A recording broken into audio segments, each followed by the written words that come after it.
Deep inside the forests of occupied Poland stood Treblinka extermination camp, a place built to erase human beings so completely that even their remains were meant to disappear. At first, mass graves covered the ground around the camp. But as time passed, the system changed. The earth itself began to reveal what had been hidden beneath it. And soon, the camp turned toward fire. Huge burning pits and open-air cremation sites became part of Treblinka's terrifying landscape. Day and night, flames rose into the sky while thick smoke drifted through the surrounding forest. Prisoners forced into labor details worked beside enormous fires under armed guard supervision, surrounded by unbearable heat, ash, and the constant smell of burning carried across the camp. The fires became impossible to ignore. Survivors later remembered glowing flames visible after dark, smoke hanging over Treblinka for miles, and the horrifying realization that the camp was attempting not only to kill people, but to erase every trace that they had ever existed at all. But who ordered this system of burning? What did prisoners forced to work near the fires actually witness? How did the camp operate during these terrifying operations? And why did Treblinka become one of the clearest examples of an attempt to destroy both human life and human evidence simultaneously? This documentary explores the burning fields of Treblinka, the fires, the forced labor, the smoke rising over the forest, and the desperate attempt to hide the reality of what was happening inside one of history's deadliest camps. And before we begin, take a moment to like this video, subscribe to In&Out Nazi Germany, and let me know in the comments where in the world you're watching from. Every story, every memory, and every place matters. And together we keep history alive. Now let's begin. Chapter 1. Segment 1. The Graves Beneath Treblinka. As one begins to examine the burning fields of Treblinka extermination camp, it becomes increasingly clear that before the fires dominated the camp, the earth itself already carried the hidden weight of unimaginable death. In the early operation of Treblinka, enormous mass graves were dug across sections of the isolated campgrounds hidden within the forests of occupied Poland. Deportees arriving by train disappeared into the system rapidly while prisoners forced into labor worked under armed supervision near burial areas concealed from most arrivals. First, the camp relied heavily upon these graves to hide the evidence of mass killing. Huge pits swallowed thousands upon thousands of bodies beneath layers of soil inside an environment deliberately separated from ordinary public life. Yet over time, the hidden nature of these graves began to fail. As one reflects on the physical and emotional reality surrounding Treblinka during this period, it becomes evident that the ground itself slowly became impossible to control. Completely, the isolated forest setting surrounding Treblinka initially seemed ideal for concealment. Dense woods separated the camp from nearby civilian visibility while trains carried deportees directly into a tightly controlled environment dominated by guards, fences, patrols, and labor details.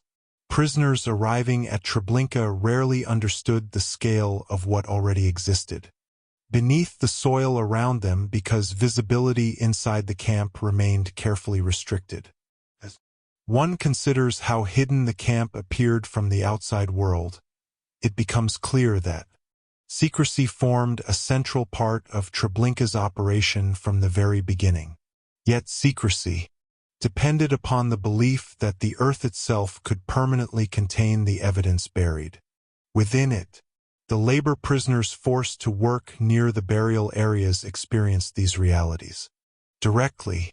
Under armed guard supervision, inmates carried bodies, moved earth, and performed physically exhausting labor around enormous pits stretching across sections of the campgrounds. Hunger, exhaustion, fear, and constant surveillance surrounded every task while guards enforced speed and obedience through intimidation and violence. As one reflects on the emotional burden placed upon these prisoners, it becomes evident that they lived in direct contact with the physical reality Treblinka attempted desperately to conceal. The graves were not distant abstractions for these laborers. They existed physically before them every day through smell, sight, and exhausting labor under impossible conditions. Over time, however, the mass graves began changing physically in ways impossible to ignore. The sheer number of bodies buried beneath the soil created enormous pressure within the ground itself. Decomposition affected the earth, surrounding air and atmosphere of the camp. As one considers the scale involved, it becomes clear that Treblinka's burial system could not remain invisible indefinitely. Prisoners later described how the smell spread across sections of the camp while the ground itself sometimes shifted unnaturally around burial pits. During warmer periods especially, conditions worsened dramatically as decomposition accelerated beneath the surface. The camp's hidden reality slowly forced its way upward through the soil despite every effort to suppress it. The guards and camp authorities understood the danger this created. Treblinka depended heavily upon secrecy and isolation. The camp existed not only to kill, but to conceal evidence from the outside world and erase visible traces of what was happening within the forest. As one reflects on this objective, it becomes evident why the burial grounds eventually became a problem for the system itself. The graves no longer represented complete concealment. Instead, they threatened to expose the physical reality hidden beneath the camp. Smoke, odor, shifting earth, and growing awareness among labor prisoners all undermined the illusion of invisibility Treblinka attempted to maintain. Labor prisoners working near these graves endured overwhelming psychological trauma. Alongside physical exhaustion, many understood increasingly that the camp was attempting not merely to kill people, but to erase them beneath the earth without trace or memory. Prisoners carried bodies into pits while guards supervised operations mechanically or violently nearby. As one considers how emotionally devastating such labor must have been, it becomes clear that the burial fields represented one of the harshest dimensions of Treblinka's reality. The camp forced prisoners into direct participation within a system attempting to bury human existence itself beneath layers of soil and secrecy. Yet despite the terror surrounding them, prisoners still observed carefully. They noticed changes in the ground, the worsening conditions around burial areas, and the growing difficulties faced by camp authorities attempting to maintain concealment. Information spread quietly among labor prisoners because the physical state of the graves revealed something important about Treblinka itself.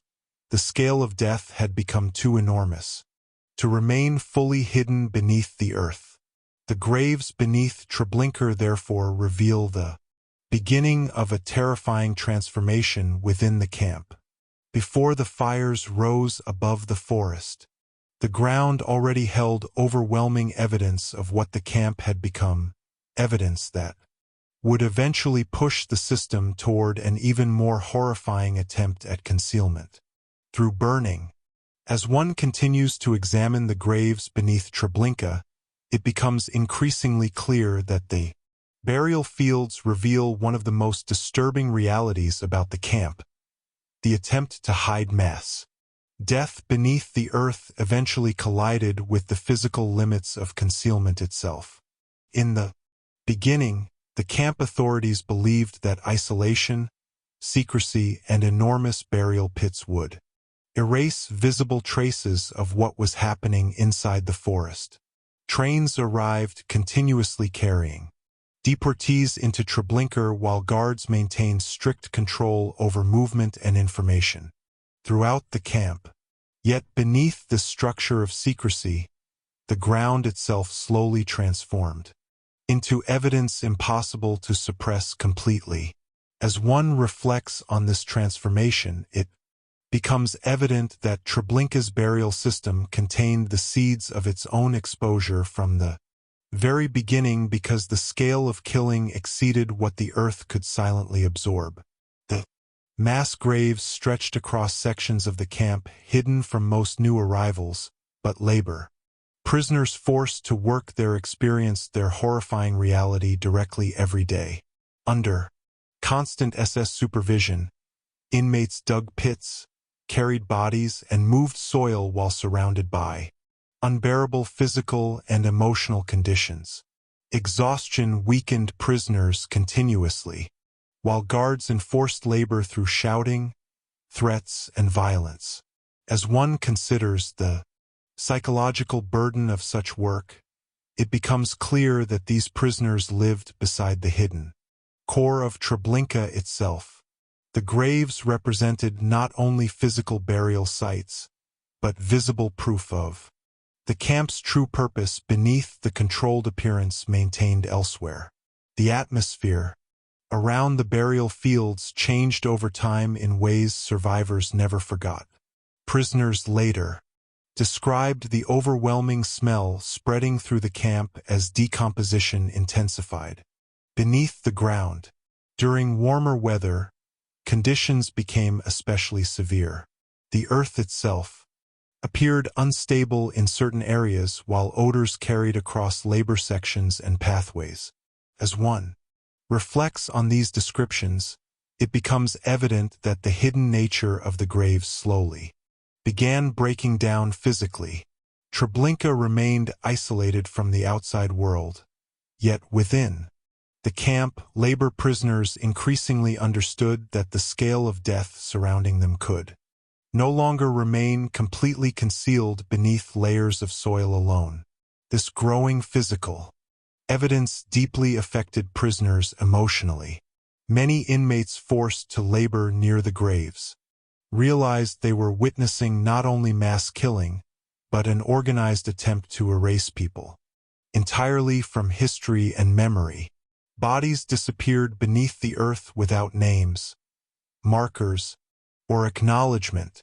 As one considers the emotional impact of such conditions, it becomes clear that the burial fields represented psychological terror as much as physical horror. Prisoners confronted daily the reality that Treblinka sought to remove human existence itself without trace. The guards and camp authorities recognized the growing problem as well. Treblinka's secrecy depended upon controlling visibility, information, and physical evidence. Yet the burial grounds increasingly threatened this control because decomposition, smell, and shifting earth exposed realities impossible to contain perfectly forever. As one reflects on the camp's isolated forest setting, it becomes evident why the authorities became increasingly concerned. The camp existed, hidden from ordinary public life, but secrecy within Treblinka itself was weakening among labor prisoners directly exposed to the burial operations. The graves were no longer silent. The environment surrounding them carried visible and physical signs of what lay beneath the soil. This moment reveals an important turning point in Treblinka's history. The burial fields forced the camp authorities to confront the reality that mass graves alone could not permanently erase evidence on the scale Treblinka had created. As one considers the significance of this realization, it becomes clear why the camp eventually turned toward fire. Burning would emerge not simply as another method of disposal, but as a desperate attempt to destroy the physical evidence the earth itself had begun revealing. Yet before the flames dominated Treblinka, the graves beneath the camp already told their own horrifying story. They revealed the enormous scale of death hidden within the forest, the suffering of prisoners forced to labor beside them, and the growing Fear among camp authorities that the ground itself could no longer fully conceal the reality buried beneath it. As one continues deeper into understanding the burning fields of Treblinka extermination camp, it becomes increasingly clear that the decision to burn the bodies buried beneath the camp represented a terrifying shift in how Treblinka attempted to conceal its own reality. The camp had already functioned through secrecy, isolation, and mass burial hidden within the forests of occupied Poland. Yet over time, the enormous graves beneath Treblinka began creating visible and physical problems impossible for camp authorities to ignore. The ground changed. The smell spread across sections of the camp. Labor prisoners witnessed conditions worsening around burial areas, while the hidden evidence beneath the soil threatened to expose the scale of what had happened there. As one reflects on this moment in Treblinka's history, it becomes evident that the decision to burn the evidence emerged from fear that the graves themselves would eventually reveal the truth the camp was built to conceal. The camp authorities understood that Treblinka depended heavily upon secrecy. The isolated forest setting already protected the camp from ordinary civilian observation, while guards controlled prisoner movement, labor, and information carefully within the camp itself. Yet secrecy required more than physical isolation alone. It required destroying visible traces of the killings carried out continuously inside Treblinka. As one considers the psychological meaning of this objective, it becomes clear that the camp sought not only to kill human beings, but to erase proof that they had ever existed. Burial alone increasingly appeared insufficient for that purpose because the earth itself had begun resisting concealment. Labor prisoners working near the graves observed these developments closely, forced under armed supervision to dig, carry bodies, and maintain sections of the burial fields. These inmates lived directly beside the physical evidence Treblinka attempted to hide. They saw how enormous the pits had become and how decomposition transformed the atmosphere surrounding the camp. As one reflects on the emotional burden carried by these prisoners, it becomes evident that they occupied a horrifying position inside the system. They understood increasingly that the camp authorities feared the graves because the buried bodies threatened the illusion of invisibility Treblinka depended upon. The decision to exhume and burn the bodies therefore marked a new stage of terror inside the camp. Prisoners forced into these operations soon encountered scenes of overwhelming horror as graves were opened and the hidden contents beneath the soil exposed again. The labor required enormous physical effort under brutal guard supervision. Inmates worked surrounded by smoke, decomposition, heat, and unbearable emotional conditions, while armed guards enforced speed and obedience constantly. As one considers the psychological impact of this labor, it becomes clear that Treblinka's system now demanded not only burial of the dead, but active destruction of physical evidence through fire itself. The fires did not appear suddenly as isolated events. They emerged gradually as part of a larger attempt to erase traces of the camp's history. Massive burning structures and open air cremation areas became part of Treblinka's landscape, while labor prisoners worked continuously beside flames rising above the camp.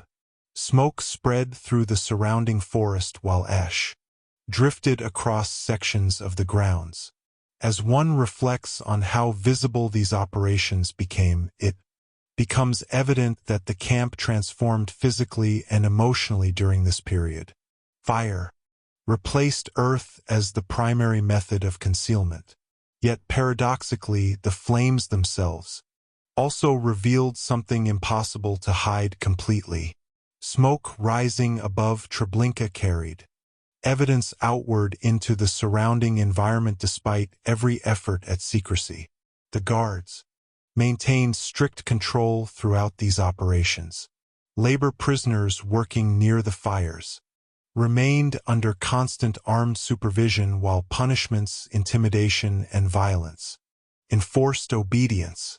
As one considers why the guards monitored these labor details so intensely, it becomes clear that the authorities feared both resistance and exposure. The burning operations required prisoners to witness directly the camp's attempt to destroy evidence on a massive scale. Information about these activities therefore carried enormous danger for the system itself. Yet, despite overwhelming fear, prisoners still observed carefully. They remembered the fires, the smoke, the smell, and the exhausting labor surrounding the burning fields because these scenes revealed Treblinka's deepest objective. Not only destruction of life, but destruction of memory and proof. The decision to burn the evidence therefore reveals something essential about Treblinka. The camp authorities understood increasingly that the physical reality buried beneath the earth could not remain hidden forever.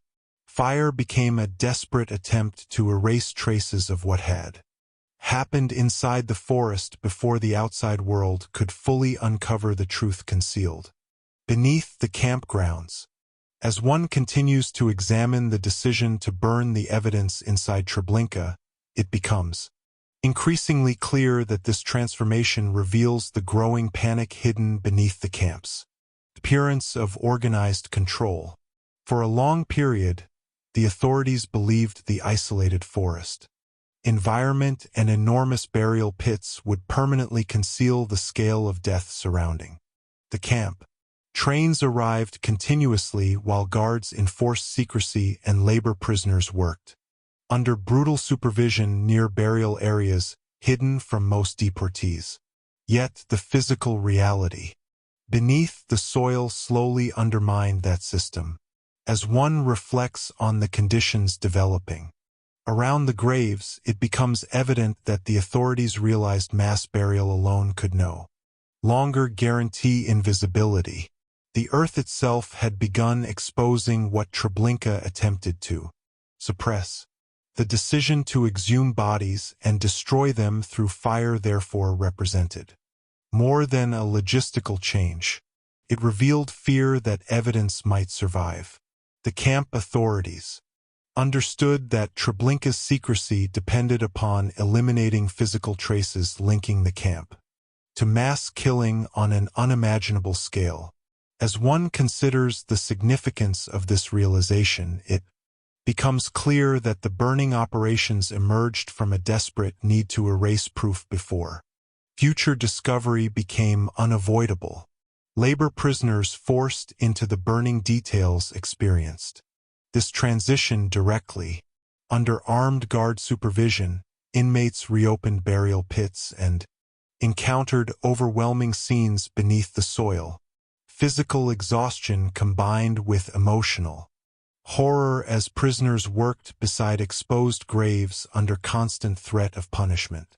The guards enforced labor aggressively because these operations had become central to the camp's effort to destroy evidence completely.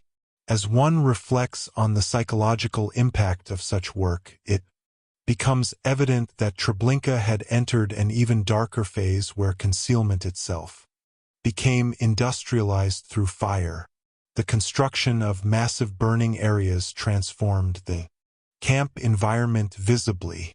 Flames rose continuously while smoke spread across the isolated forest landscape surrounding Treblinka. Prisoners later remembered the sky darkened by smoke, and the smell carried far beyond the immediate burning sites. As one considers how impossible such scenes must have been to ignore within the camp, it becomes clear that the fires changed Treblinka emotionally as well as physically. The camp no longer attempted merely to bury evidence beneath the earth.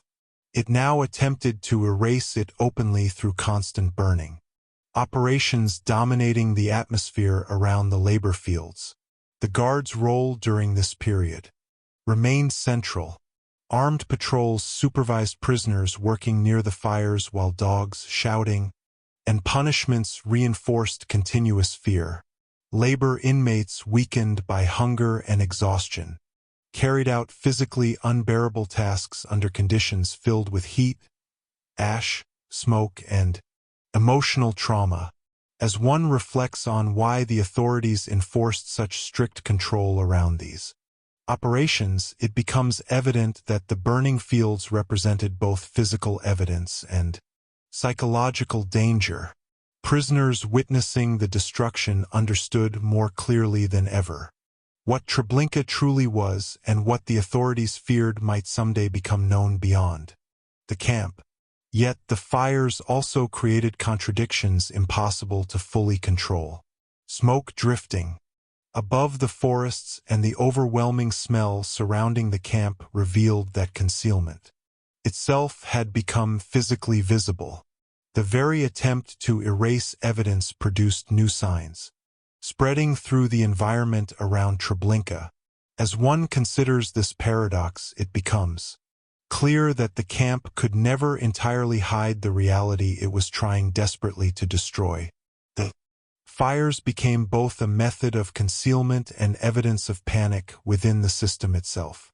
Prisoners forced into these operations carried the memory of them afterward because the burning fields exposed Treblinka's ultimate objective more clearly than almost any other part of the camp. The authorities sought not only to destroy human life, but to eliminate memory, identity, and physical proof from the earth itself. Yet survivors remembered the flames, the smoke, the ash, and the labor surrounding the fires precisely because these scenes revealed the true scale of the camp's attempt at erasure. The decision to burn the evidence therefore stands as one of the clearest signs that Treblinka feared discovery even while continuing its operations. Beneath the appearance of control lay growing awareness that the truth buried beneath the camp could not remain hidden forever. Chapter 1. Segment 3. Prisoners forced into the burning operations. As one continues deeper into understanding the burning fields of Treblinka extermination camp, it becomes increasingly clear that some of the most psychologically devastating experiences inside the camp belonged to the prisoners forced into the burning operations themselves. These inmates occupied one of the harshest positions within Treblinka because they worked directly beside the fires under armed supervision while confronting the full physical reality of the camp's attempt to erase evidence through destruction.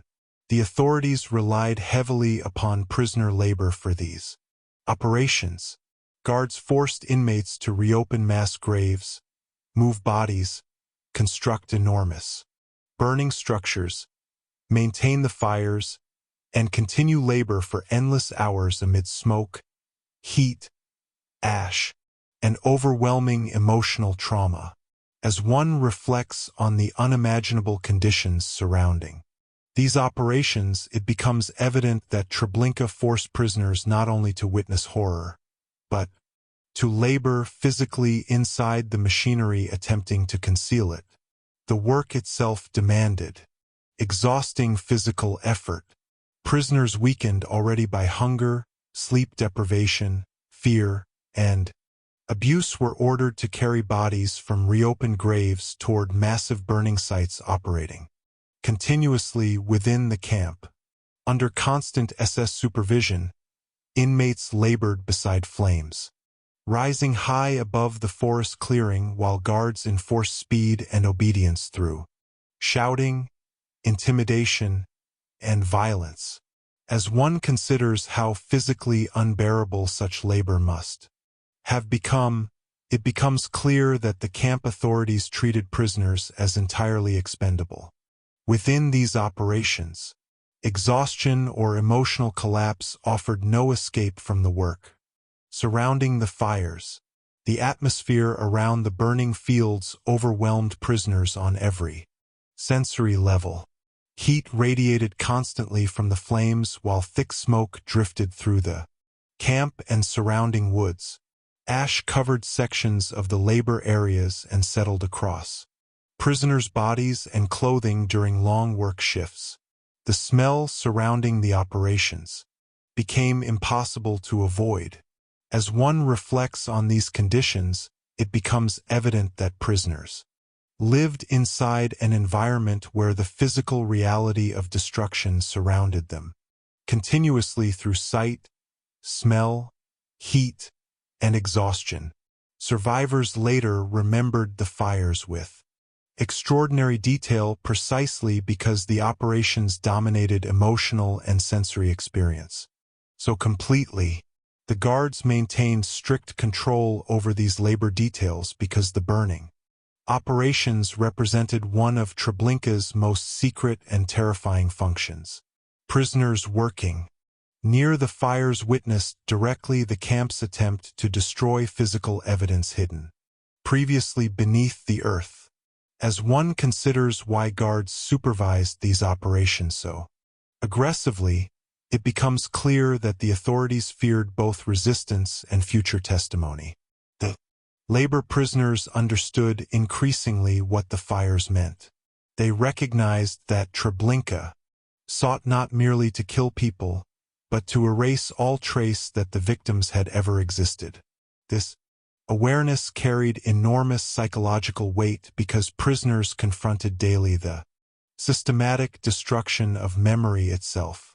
The isolated forest environment surrounding Treblinka deepened the emotional horror of the burning fields.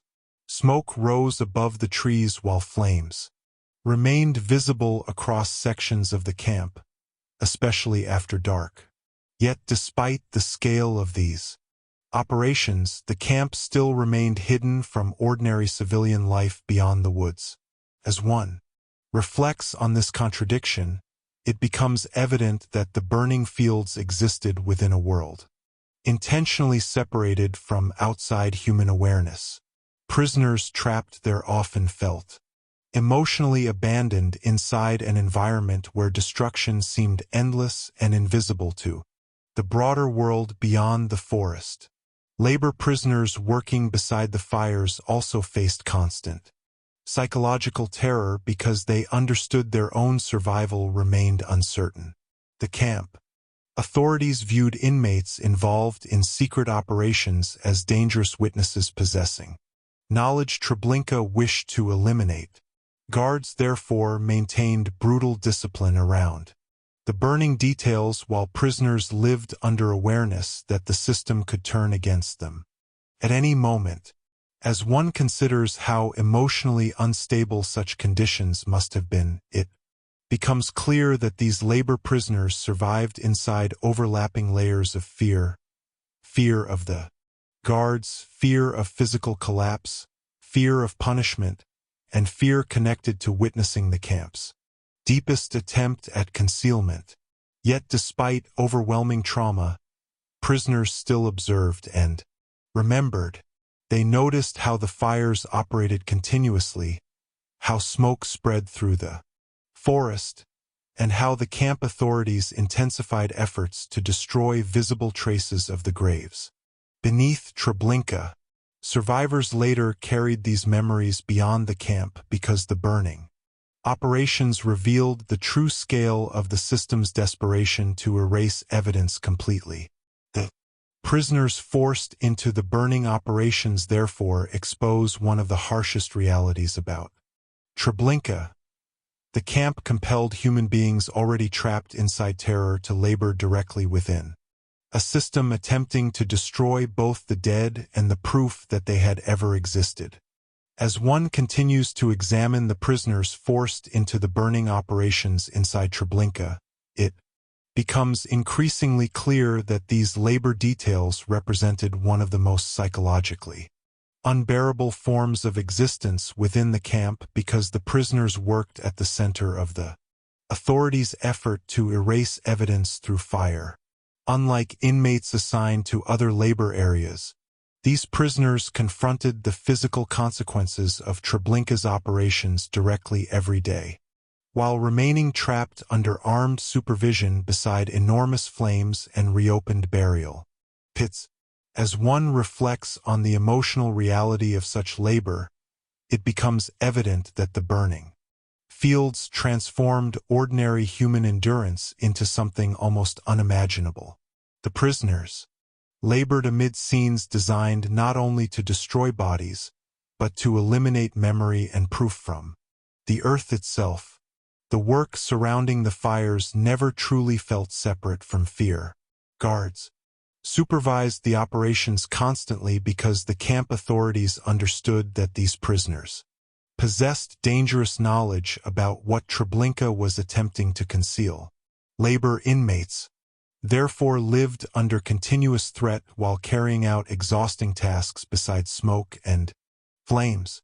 As one considers the emotional pressure created by such conditions, it becomes clear that the authorities feared witnesses almost as much as physical evidence itself. The prisoners forced into the burning operations saw too much.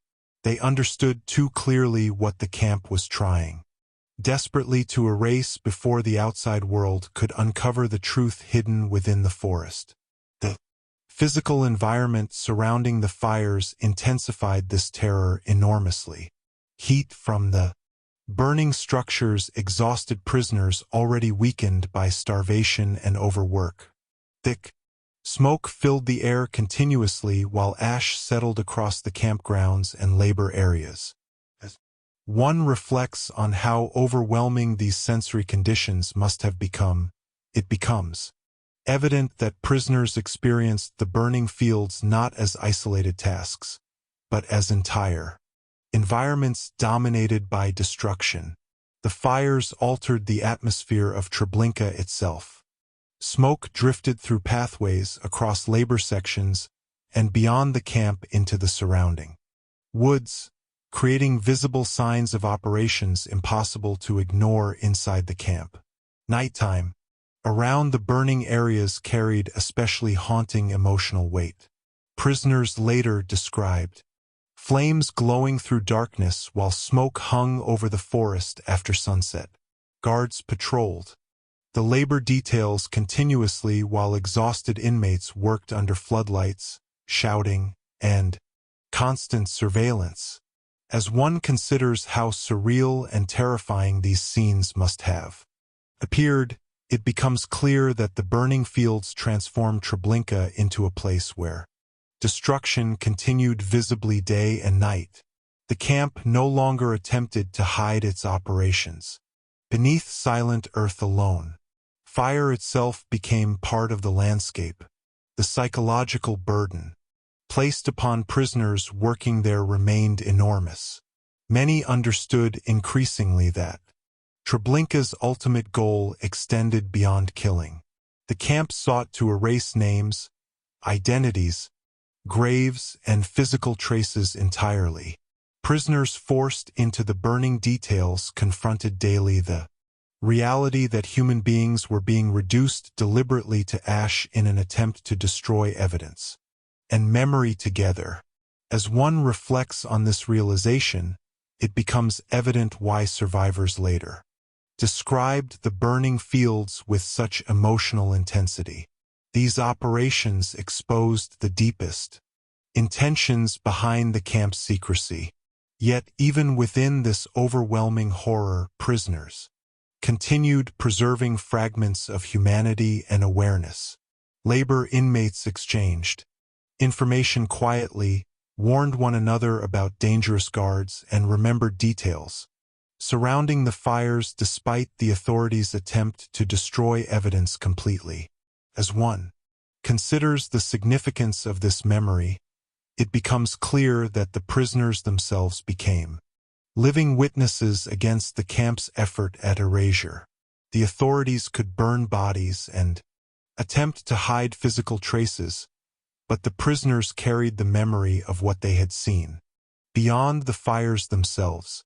Ultimately, the prisoners forced into the burning operations reveal one of the darkest realities about Treblinka.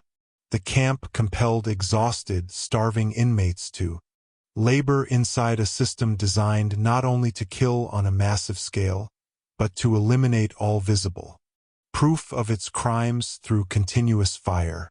Yet the very prisoners forced into those operations ensured that the memory of the burning fields survived long after the flames themselves disappeared. Chapter 2. Segment 1. The Giant Fires of Treblinka. As one continues deeper into understanding the burning fields of Treblinka extermination camp, it becomes increasingly clear that the giant fires dominating sections of the camp transformed Treblinka physically, emotionally, and psychologically into a landscape defined by smoke, ash, and continuous destruction. Before the burning operations began on such a massive scale, Treblinka had already functioned through secrecy, burial pits, and isolation within the forests of occupied Poland. Yet once the camp authorities turned toward fire as a method of destroying evidence, the environment itself changed dramatically. Flames rose constantly above the camp, while thick smoke spread across the forest canopy and ash drifted through labor areas, pathways, and barracks. As one reflects on how these fires reshaped Treblinka, it becomes evident that the camp no longer attempted merely to hide death beneath the ground. Instead, destruction became visible in the air itself through fire that burned day and night. The burning structures built inside the camp reached enormous scale. Prisoners forced into labor details constructed massive open-air cremation sites using rails and heavy materials arranged into giant frameworks above pits and fire beds. Under armed supervision, inmates labored continuously to maintain the fires while carrying bodies from reopened graves toward the burning areas. As one considers the physical effort required for such operations, it becomes clear that Treblinka's burning fields demanded relentless labor from prisoners already weakened by hunger, exhaustion, and terror. The fires consumed not only evidence but also the strength and emotional stability of the inmates forced to work beside them. The atmosphere surrounding the fires overwhelmed every sense. Heat radiated across labor zones while thick smoke filled the air so heavily that prisoners often worked beneath darkened skies carrying the smell of burning throughout the camp. Ash settled constantly across the ground, covering clothing, skin, and structures surrounding the operations. As one reflects on these sensory conditions, it becomes evident that the fires transformed Treblinka into an environment where destruction became physically unavoidable. Prisoners could not escape the smoke, the heat, or the visual presence of flames rising above the isolated forest landscape. Survivors later remembered these scenes with extraordinary clarity precisely because the burning fields dominated emotional and physical experience inside the camp so completely. The guards supervised these operations aggressively because the fires represented one of Treblinka's most secretive and terrifying functions. Armed patrols monitored prisoners continuously while shouting, punishments, and violence enforced obedience around the labor details. As one considers why the authorities maintained such strict control, it becomes clear that the burning fields revealed too much about the camp's true purpose. Prisoners working near the fires witnessed directly the attempt to erase evidence hidden previously beneath the earth. The guards therefore feared not only resistance, but also memory itself. The isolated forest environment surrounding Treblinka intensified the surreal horror of the fires. Smoke drifted through the trees and spread beyond sections of the camp while flames remained visible after dark against the surrounding woods. As one reflects on the image of enormous fires burning continuously within an otherwise silent forest, it becomes evident that Treblinka existed in horrifying contradiction. The camp remained hidden from much of the outside world, yet within the forest itself the fires became impossible for prisoners to ignore. The burning fields altered time inside the camp as, well, prisoners later described how the fires seemed endless, continuing through daylight and darkness without interruption. Labor details rotated under brutal conditions while the smoke never fully disappeared from the sky above Treblinka. As one considers the psychological impact of living beside such constant destruction, it becomes clear that the fires created an atmosphere where prisoners experienced the camp not simply as a place of imprisonment, but as a landscape, consumed by death and erasure continuously. Yet despite the overwhelming horror surrounding the burning fields, prisoners still observed carefully. They noticed how the authorities intensified efforts to destroy evidence, how guards reacted nervously around the operations, and how the fires revealed growing desperation within the camp system itself. Survivors later carried these memories beyond Treblinka because the giant fires exposed something fundamental about the camp's purpose. The authorities were not satisfied merely with killing people. They sought to eliminate all visible trace that those people had ever existed at all. The giant fires of Treblinka therefore reveal one of the camp's darkest transformations, a moment when the attempt to conceal mass death became so enormous that the destruction itself rose visibly into the sky above the forest. As one continues to examine the giant fires of Treblinka, it becomes increasingly clear that these burning fields represented more than physical operations alone. They became symbols of the camp's desperate attempt to erase evidence on a scale so vast that the environment itself seemed transformed by smoke, heat, and ash. The authorities had already buried enormous numbers of bodies beneath the earth, believing isolation and mass graves would conceal the reality hidden inside the forest. Yet over time, the graves became impossible to control completely. As one reflects on why the camp turned toward fire, it becomes evident that the burning operations emerged from growing fear within the system, fear that the truth beneath Treblinka might someday be uncovered. The giant fires therefore represented panic hidden beneath organized brutality.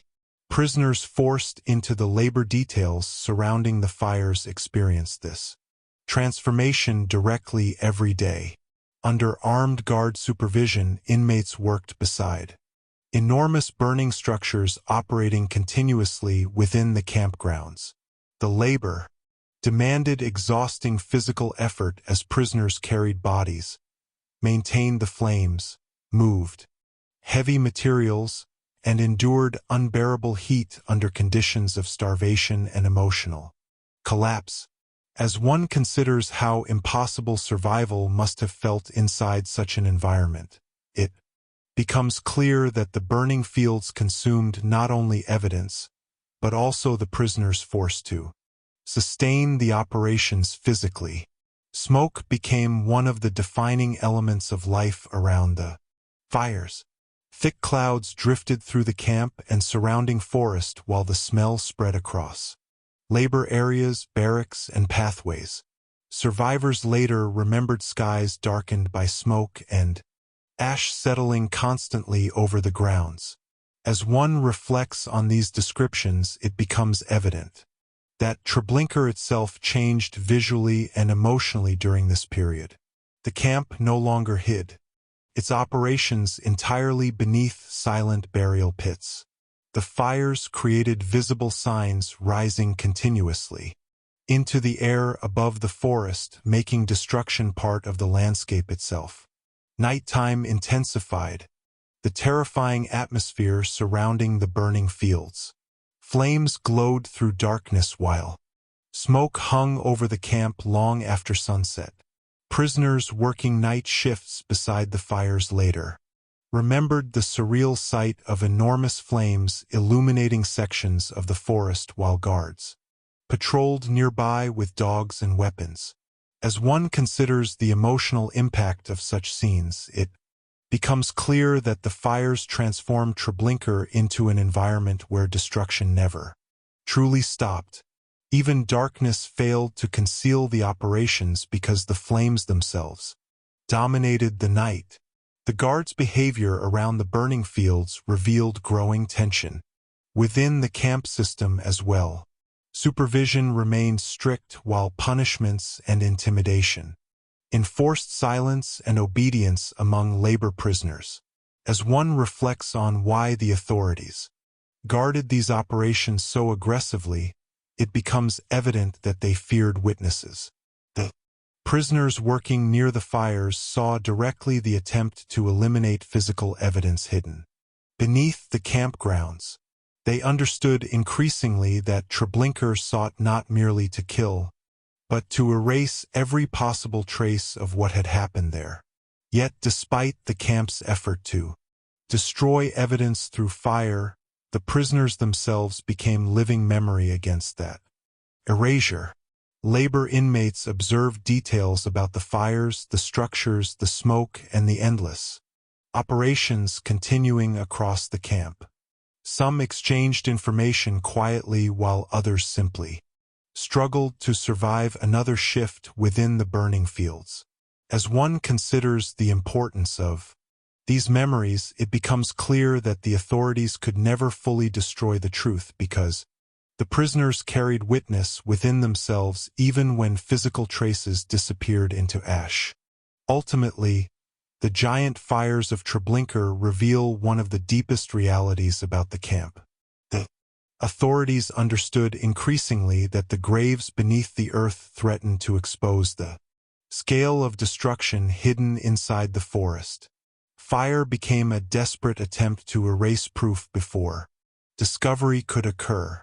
Yet the very existence of those flames, rising endlessly above the trees, filling the air with smoke and ash, revealed the enormity of what Treblinka was trying to hide. Chapter 2. Segment 2. Smoke over the forest. As one continues deeper into understanding the burning fields of Treblinka extermination camp, it becomes increasingly clear that the smoke rising above the forest became one of the most haunting and unforgettable features of the camp during the burning operations. Before the fires dominated Treblinka, the camp relied heavily upon isolation and burial pits hidden beneath the earth. Yet once the authorities turned toward large-scale burning in an attempt to destroy evidence, concealment itself began changing form. The destruction no longer remained hidden silently beneath the ground. Instead, thick smoke drifted constantly above the trees surrounding the camp, spreading through the isolated forest landscape and transforming the atmosphere inside Treblinka into something physically impossible for prisoners to escape. As one reflects on this transformation, it becomes evident that the smoke became more than a byproduct of the fires. Became a permanent reminder hanging over the camp, visible proof of the destruction unfolding continuously within the forest. Prisoners forced to work near the burning fields experienced the smoke every hour of every day. Thick clouds rolled through labor areas, pathways, and sections of the camp while ash settled across clothing, skin, and structures. The smell spread through the air relentlessly, surrounding prisoners even inside barracks after exhausting work shifts ended temporarily. As one considers how physically overwhelming these conditions must have become, it becomes clear that the smoke altered not only visibility within the camp, but emotional experience itself. Treblinka became an environment where destruction filled the air continuously, impossible to separate from ordinary movement or survival. The isolated forest setting surrounding Treblinka intensified the haunting effect of the smoke enormously. During daylight hours, gray clouds drifted above the trees while the fires continued, operating inside hidden sections of the camp. At night, flames illuminated the darkness beneath, enormous columns of smoke hanging over the woods. As one reflects on how surreal these scenes must have appeared to prisoners trapped within the camp, it becomes evident that the smoke transformed the forest into part of the burning operations themselves. The natural environment surrounding Treblinka no longer felt separate from the destruction hidden inside the camp. The smoke carried the presence of the fires outward into the landscape beyond the immediate burning fields. Labor prisoners remembered how difficult it became to escape the smoke physically or psychologically. The air remained heavy while visibility often shifted depending upon wind and weather surrounding the camp. Prisoners weakened by starvation and exhaustion struggled to breathe during long labor shifts beside the fires while guards enforced work relentlessly under brutal conditions. As one considers the physical suffering caused by these operations, it becomes clear that the smoke itself became part of the camp's atmosphere of torment. It entered prisoners' lungs, covered their bodies, and surrounded every aspect of daily life near the burning areas. The guards maintained strict supervision around these operations because the smoke represented evidence as much as concealment. The authorities hoped the fires would eliminate physical traces hidden previously within the burial pits, yet the smoke rising above the forest revealed that enormous destruction was taking place continuously inside Treblinka. As one reflects on this contradiction, it becomes evident that the camp's attempt to erase evidence created new visible signs impossible to fully control. The smoke spread beyond fences and labor zones, carrying the reality of the burning operations outward into the surrounding environment despite the camp's secrecy. Prisoners later remembered the smoke with extraordinary emotional clarity because it symbolized the camp's deepest objective. The authorities sought not only to destroy human beings, but to erase all trace of them physically from the earth itself. Yet the smoke represented the failure of complete invisibility. The destruction could not remain fully hidden because the fires transformed the atmosphere above Treblinka into constant evidence of what was happening there. As one considers the psychological meaning of this image, it becomes clear why survivors carried memories of the smoke long after liberation. It hung over the camp like a permanent shadow impossible to ignore or forget. Yet even amid these overwhelming conditions, prisoners continued observing and remembering. They noticed how the smoke changed with the intensity of the fires, how it drifted across the forest after dark, and how the camp authorities reacted nervously to the visibility surrounding the burning operations. Survivors later preserved these memories because the smoke over the forest revealed something essential about Treblinka itself. The camp attempted desperately to erase proof through fire, but the destruction remained too enormous to disappear silently. The smoke became the visible presence of that impossible contradiction rising endlessly above the trees. As one continues to examine the smoke over the forest surrounding Treblinka, it becomes increasingly clear that the atmosphere created by the burning operations affected prisoners psychologically as much as physically because the smoke transformed the entire camp into a place where destruction felt constant, inescapable, and permanently suspended in the air itself. Before the fires began dominating Treblinka, the camp already operated through secrecy, isolation, and burial pits hidden beneath the forest soil. Yet once the authorities shifted toward burning the bodies in massive open-air operations, the evidence they sought to destroy spread visibly into the sky above the camp. As one reflects on this transformation, it becomes evident that the smoke became one of the clearest signs that Treblinka's attempt at concealment was beginning to collapse beneath the scale of its own destruction. Prisoners trapped inside the camp could not escape the smoke. Labor inmates working near the fires endured it directly for endless hours, while prisoners in other sections of the camp still saw it drifting above the forest and smelled it spreading across the grounds. Ash settled over pathways, barracks, and labor zones, while smoke darkened sections of the sky depending upon weather and wind conditions.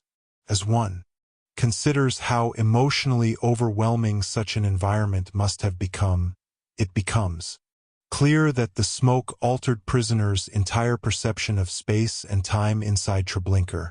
The fires no longer remained confined to isolated burning sites. Through the smoke, the operations reached across the whole camp atmosphere continuously. Nighttime made these scenes especially haunting. Prisoners later described smoke illuminated by flames after dark, while glowing fires remained visible through the forest. The isolated woods surrounding Treblinka appeared transformed by the burning operations, with darkness broken by firelight and drifting smoke spreading through the trees.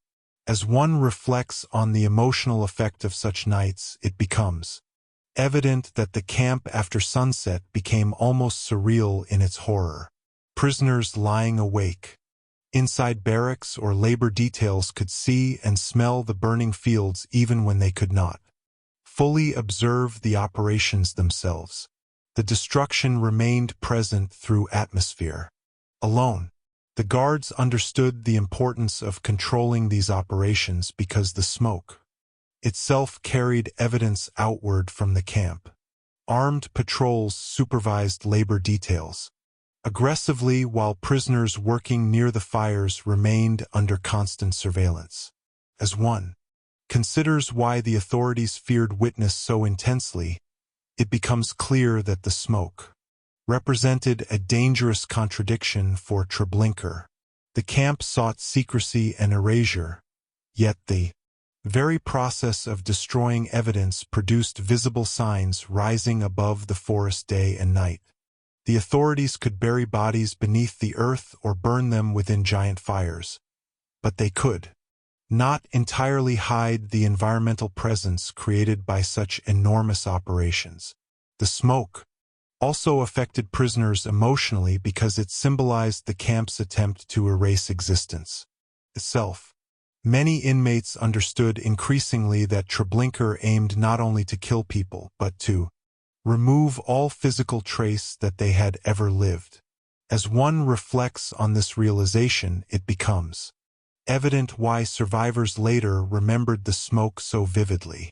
It represented the transformation of human life into ash drifting through the air above the forest. The atmosphere of the camp itself became connected to destruction and disappearance. Yet despite everything, prisoners continued observing carefully. Labor inmates noticed how the smoke changed with the intensity of the fires, and how guards reacted during different stages of the operations. Some prisoners exchanged information quietly, while others simply carried the memory of these scenes within themselves.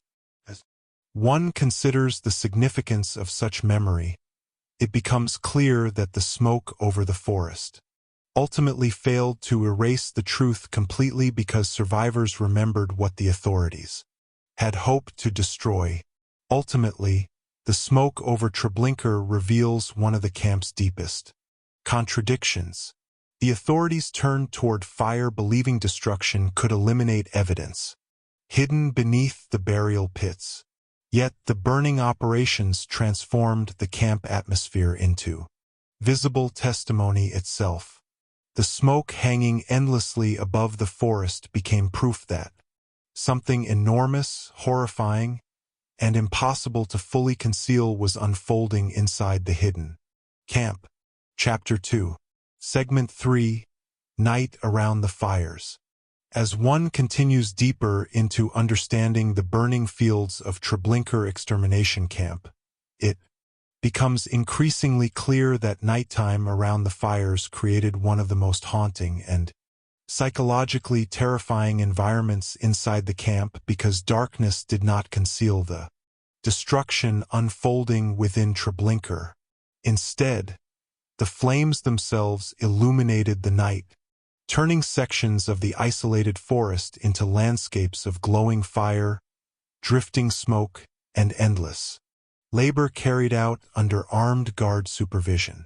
During daylight hours, prisoners already endured unbearable conditions beside the burning fields through heat, ash, exhaustion, and fear. But after sunset, the atmosphere changed emotionally. The fires became even more visible against the darkness while smoke hung heavily above the trees surrounding the camp. As one reflects on these nighttime scenes, it becomes evident that Treblinka after dark resembled a world consumed entirely by destruction where flames replaced ordinary light and fear remained constant through every hour of the night. Prisoners forced into nighttime labor details around the fires experienced overwhelming physical and psychological pressure. Under floodlights and guard patrols, inmates, weakened by starvation and exhaustion, continued carrying bodies, maintaining the burning structures, and working beside enormous flames for endless hours. Guards shouted commands through smoke-filled air while dogs moved near labor areas and pathways surrounding the operations. As one considers how physically impossible such conditions must have felt, it becomes clear that nighttime labor around the fires pushed prisoners beyond ordinary human endurance. Sleep deprivation, hunger, heat, and emotional trauma combined together while the destruction surrounding the camp continued without interruption. The visual atmosphere after dark remained unforgettable for survivors. Flames rose high into the night sky while glowing fire illuminated smoke drifting across the forest. Ash moved through the air continuously and settled across the campgrounds beneath flickering light from the burning fields. As one reflects on the surreal nature of such scenes, it becomes evident why survivors later remembered nighttime around the fires with extraordinary clarity. The camp no longer resembled ordinary human space. It became an environment where darkness itself appeared transformed by fire, smoke, and continuous destruction. The isolated forest surrounding Treblinka intensified these experiences enormously. Beyond the camp fences stretched black woods and silence broken only by barking dogs, shouted commands, and the roar of flames operating continuously inside the burning areas. Prisoners trapped within the camp often felt emotionally sealed inside a hidden world separated entirely from ordinary life beyond the forest. As one considers how isolated prisoners must have felt during these nights, it becomes clear that the fires deepened the sense that Treblinka existed outside normal human reality altogether. The guards maintained especially strict control during nighttime operations because visibility decreased while exhaustion among prisoners increased. Armed patrols moved constantly near the labor details while floodlights illuminated sections of the burning fields and surrounding pathways. Punishments and intimidation reinforced obedience, as prisoners struggled physically to continue working under unbearable conditions. As one reflects on why the authorities supervised nighttime labor so aggressively, it becomes evident that they feared resistance and witness simultaneously. The prisoners working around the fires saw directly the camp's attempt to destroy evidence through continuous burning operations. Yet, despite overwhelming fear, prisoners still observed carefully. Some later described how the fires appeared endless during the night, continuing hour after hour without pause beneath columns of smoke hanging above the camp. Others remembered the emotional horror of seeing flames reflected across the forest while realizing the authorities sought to erase every possible trace. Hidden beneath Treblinka's burial grounds. As one considers the significance of these memories, it becomes clear that nighttime around the fires exposed the deepest intentions behind the camp's operations. The authorities hoped darkness and isolation would hide the destruction unfolding inside the forest.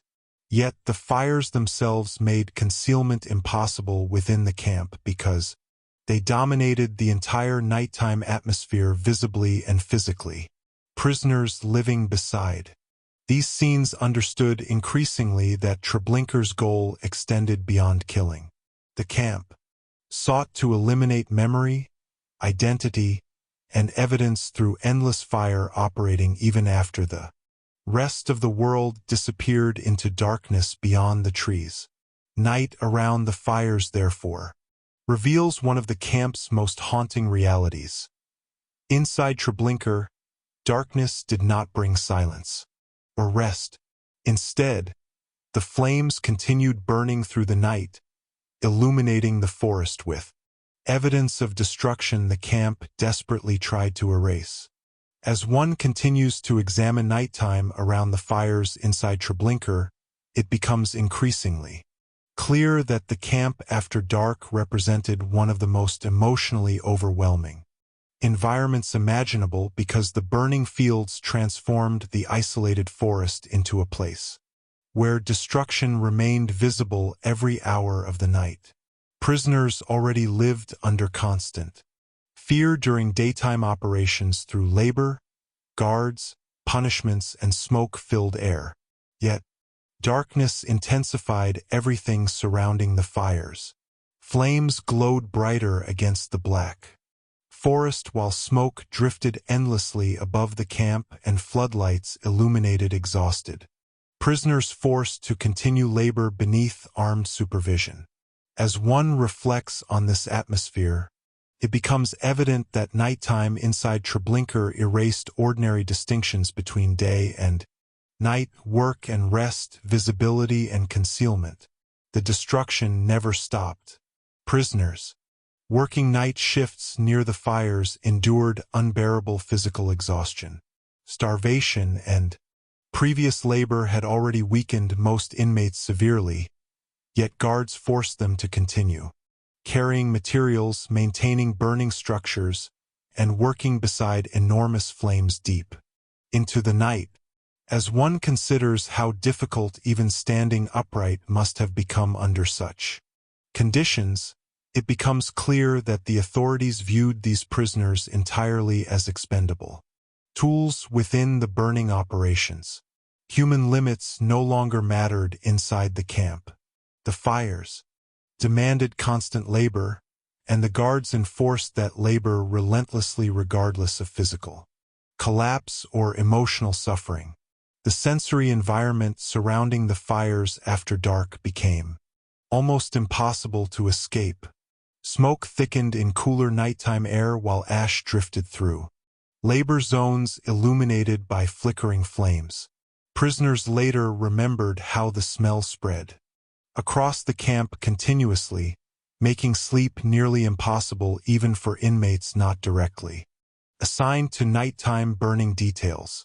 As one reflects on these conditions, it becomes evident that the fires shaped the emotional atmosphere of Treblinka itself. The camp became defined by smoke, glowing flames, barking dogs, shouted commands, and the awareness that destruction continued beyond the darkness visible from the barracks and labor sections. The isolated forest settings surrounding Treblinka deepened the surreal horror of these nights. Outside the camp lay darkness and silent woods, while inside the fences flames illuminated smoke rising endlessly. Above the trees, prisoners trapped there often described feeling emotionally separated from the rest of the world because ordinary human life seemed impossibly distant compared to the reality surrounding the burning fields. As one considers the psychological impact of such isolation, it becomes clear that nighttime around the fires intensified the sense that Treblinka existed as a hidden world consumed entirely by destruction and secrecy. The guards' behavior during nighttime operations also revealed growing tension within the camp authorities themselves. Supervision remained intense because the prisoners working around the fires possessed dangerous knowledge about what Treblinka was attempting to conceal. Armed patrols, dogs, and punishments reinforced constant fear while guards monitored labor details carefully throughout the night. As one reflects on this atmosphere of surveillance, it becomes evident that the authorities feared both resistance and testimony. The burning fields exposed too much about the scale of destruction hidden within the camp. Yet, despite the overwhelming terror surrounding the fires, prisoners continued remembering details about what they saw. Survivors later described the glow of flames against the forest, the smoke hanging above the camp, and the endless labor continuing through darkness beneath armed supervision. These memories became critically important because the authorities had hoped the fires would erase evidence completely. Instead, the prisoners themselves carried witness beyond the camp. As one considers the significance of this survival of memory, it becomes clear that the burning operations ultimately failed in one essential way. The authorities could destroy bodies physically, but they could not entirely eliminate human memory of the fires themselves. Ultimately, nighttime around the fires reveals one of Treblinka's deepest contradictions. The camp attempted to use darkness, isolation, and fire to conceal the truth hidden within the forest. Yet the flames burning endlessly through the night became impossible for prisoners to forget. Instead of erasing memory completely, the fires illuminated the horrifying reality of Treblinka more clearly than almost anything else inside the camp. Chapter 3. Segment 1. Living Beside the Fires. As one continues deeper into understanding the burning fields of Treblinka extermination camp, it becomes increasingly clear that, for the prisoners forced into labor near the fires' existence inside, the camp became inseparable from smoke, ash, exhaustion, and the constant presence of destruction surrounding every moment of daily life. These inmates did not encounter the fires only occasionally during work assignments. Many lived physically beside the burning operations themselves for extended periods under armed guard supervision, trapped within an environment where enormous flames dominated the atmosphere day and night. As one reflects on what it meant to survive beside the fires, it becomes evident that Treblinka transformed ordinary human experience completely. The prisoners existed inside a world where the air carried smoke continuously, where ash settled across the ground and clothing, and where the glow of burning remained visible long after darkness covered the surrounding forest. The labor prisoners assigned near the fires occupied one of the harshest positions inside the camp. Guards forced them into endless physical work, reopening burial pits, transporting bodies, maintaining burning structures, and sustaining the operations designed to erase evidence hidden beneath the earth. Hunger and exhaustion weakened these prisoners severely, yet labor never truly stopped around the burning fields. As one considers the physical conditions surrounding these work details, it becomes clear that the camp authorities viewed the inmates entirely as expendable labor trapped within the machinery of destruction itself. Physical collapse rarely brought relief because the fires demanded constant maintenance, and the guards enforced relentless obedience through shouting, intimidation, and violence. The environment around the fires overwhelmed every sense. Continuously, thick smoke drifted across labor areas while heat radiated from the burning structures even during colder weather.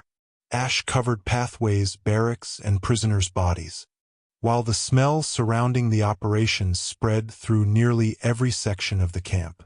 As one reflects on these sensory conditions, it becomes evident that prisoners living beside the fires could never escape awareness of the destruction surrounding them. Treblinka became an atmosphere as much as a physical location, an atmosphere defined by burning, smoke, exhaustion, and fear. Sleep offered little escape from these realities. Even during brief periods, inside overcrowded barracks, prisoners remained surrounded by smoke drifting through the camp, while flames often continued glowing visibly after dark. Barking dogs shouted commands, and guard patrols moved through the night while labor details rotated continuously around the burning operations. As one considers how emotionally exhausting such existence must have become, it becomes clear that prisoners living near the fires endured not only physical suffering, but also permanent psychological pressure. The destruction never disappeared from view or memory, because the camp environment itself remained consumed by it. The isolated forest setting surrounding Treblinka deepened this emotional reality enormously.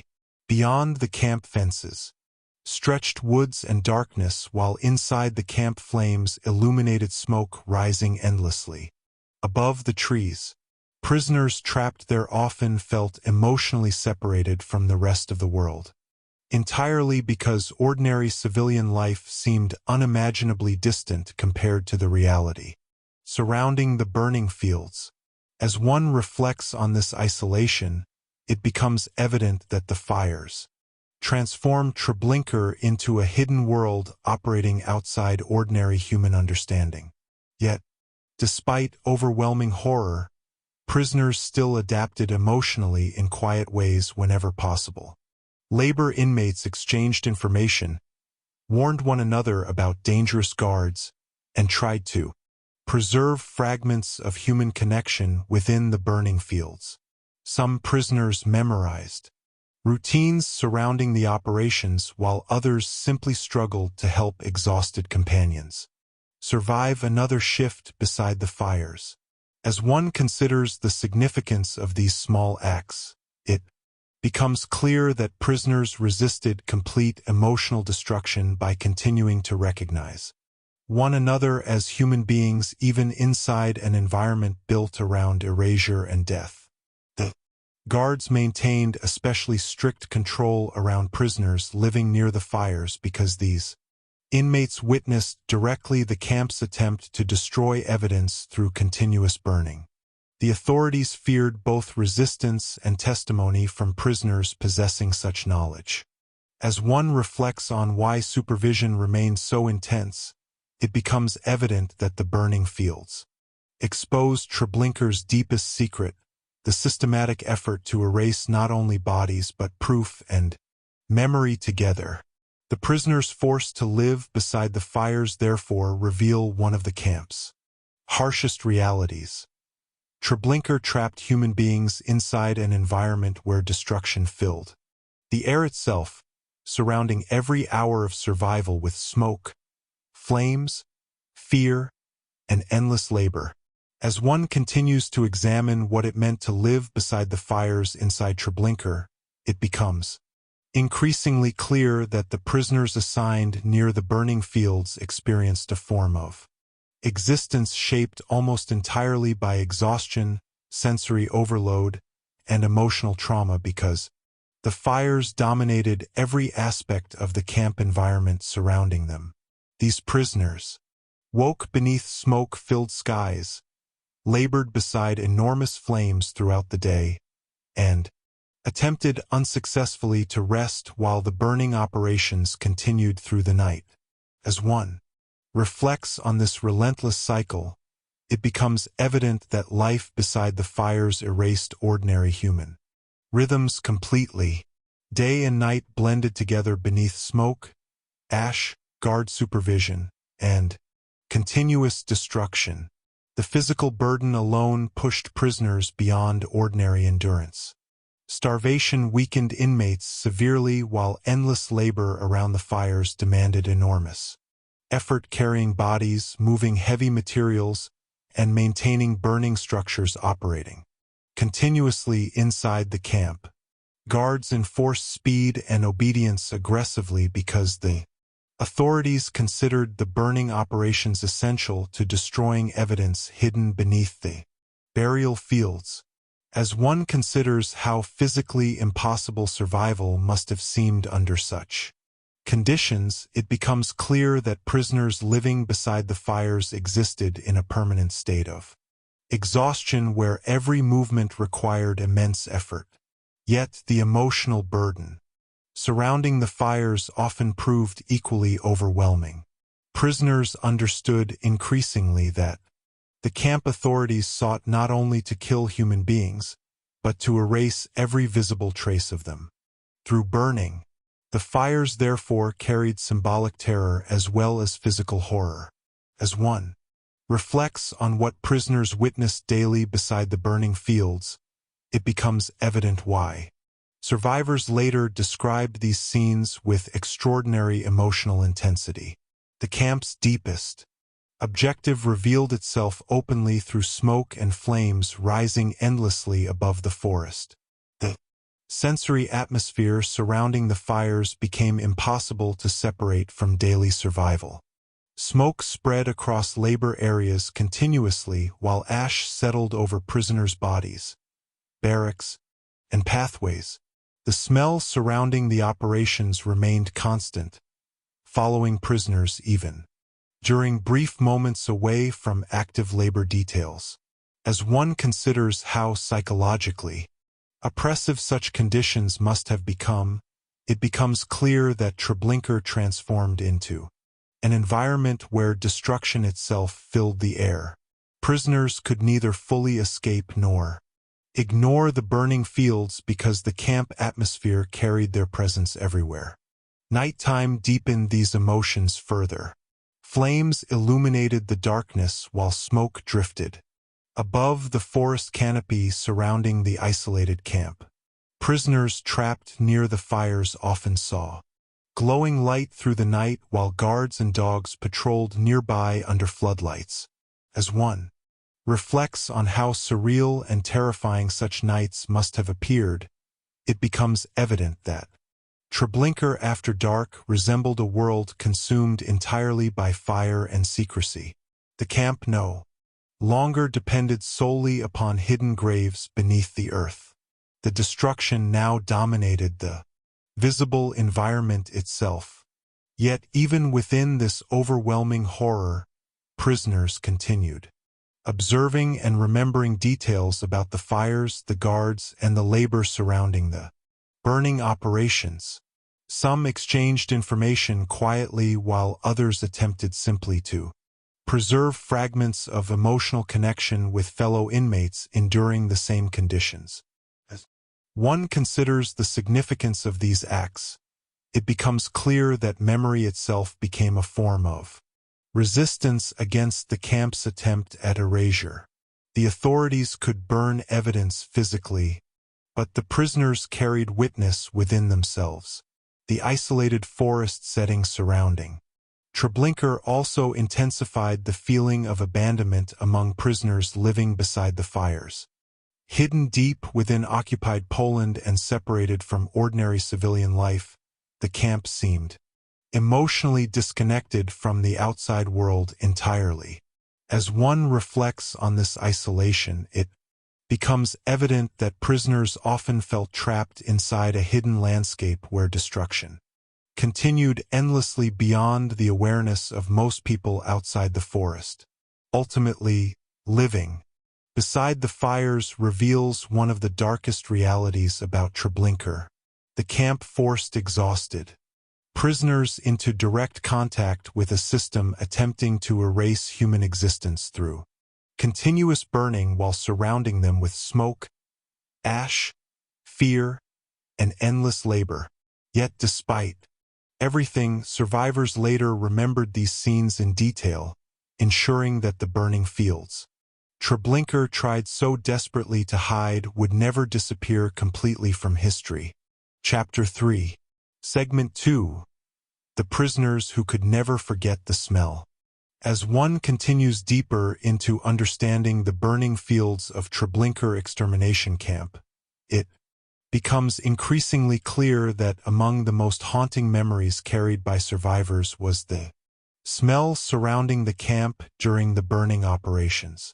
Prisoners later described this smell not as something temporary or distant, but as an overwhelming physical presence that surrounded daily life continuously. Once the fires began dominating Treblinka, smoke drifted across the camp day and night while ash settled over labor areas, barracks, and pathways. The air itself became connected to the destruction unfolding within the forest. As one reflects on how deeply human memory attaches itself to smell, it becomes evident why so many survivors later explained that even decades after liberation they could still remember the atmosphere surrounding the burning fields with painful clarity. For prisoners trapped near the fires, the smell became impossible to escape physically or emotionally. Labor inmates assigned to the burning operations worked for endless hours beside flames while carrying bodies, maintaining fires, and reopening burial pits. Under armed guard supervision, thick smoke spread constantly through the labor zones while heat intensified the overwhelming conditions surrounding the burning fields. As one considers what it meant to exist inside such an environment every day, it becomes clear that the smell became part of prisoners' entire perception of Treblinka itself. The camp was no longer experienced only through fences, guards, or labor. It entered prisoners physically through the air they breathed. Continuously, the isolated forest setting surrounding Treblinka intensified this atmosphere enormously. Smoke drifted through the trees and spread beyond the immediate burning sites while the smell carried across sections of the camp regardless of where prisoners were assigned. Even inmates not working directly beside the fires later remembered how impossible it became to avoid the atmosphere surrounding the operations.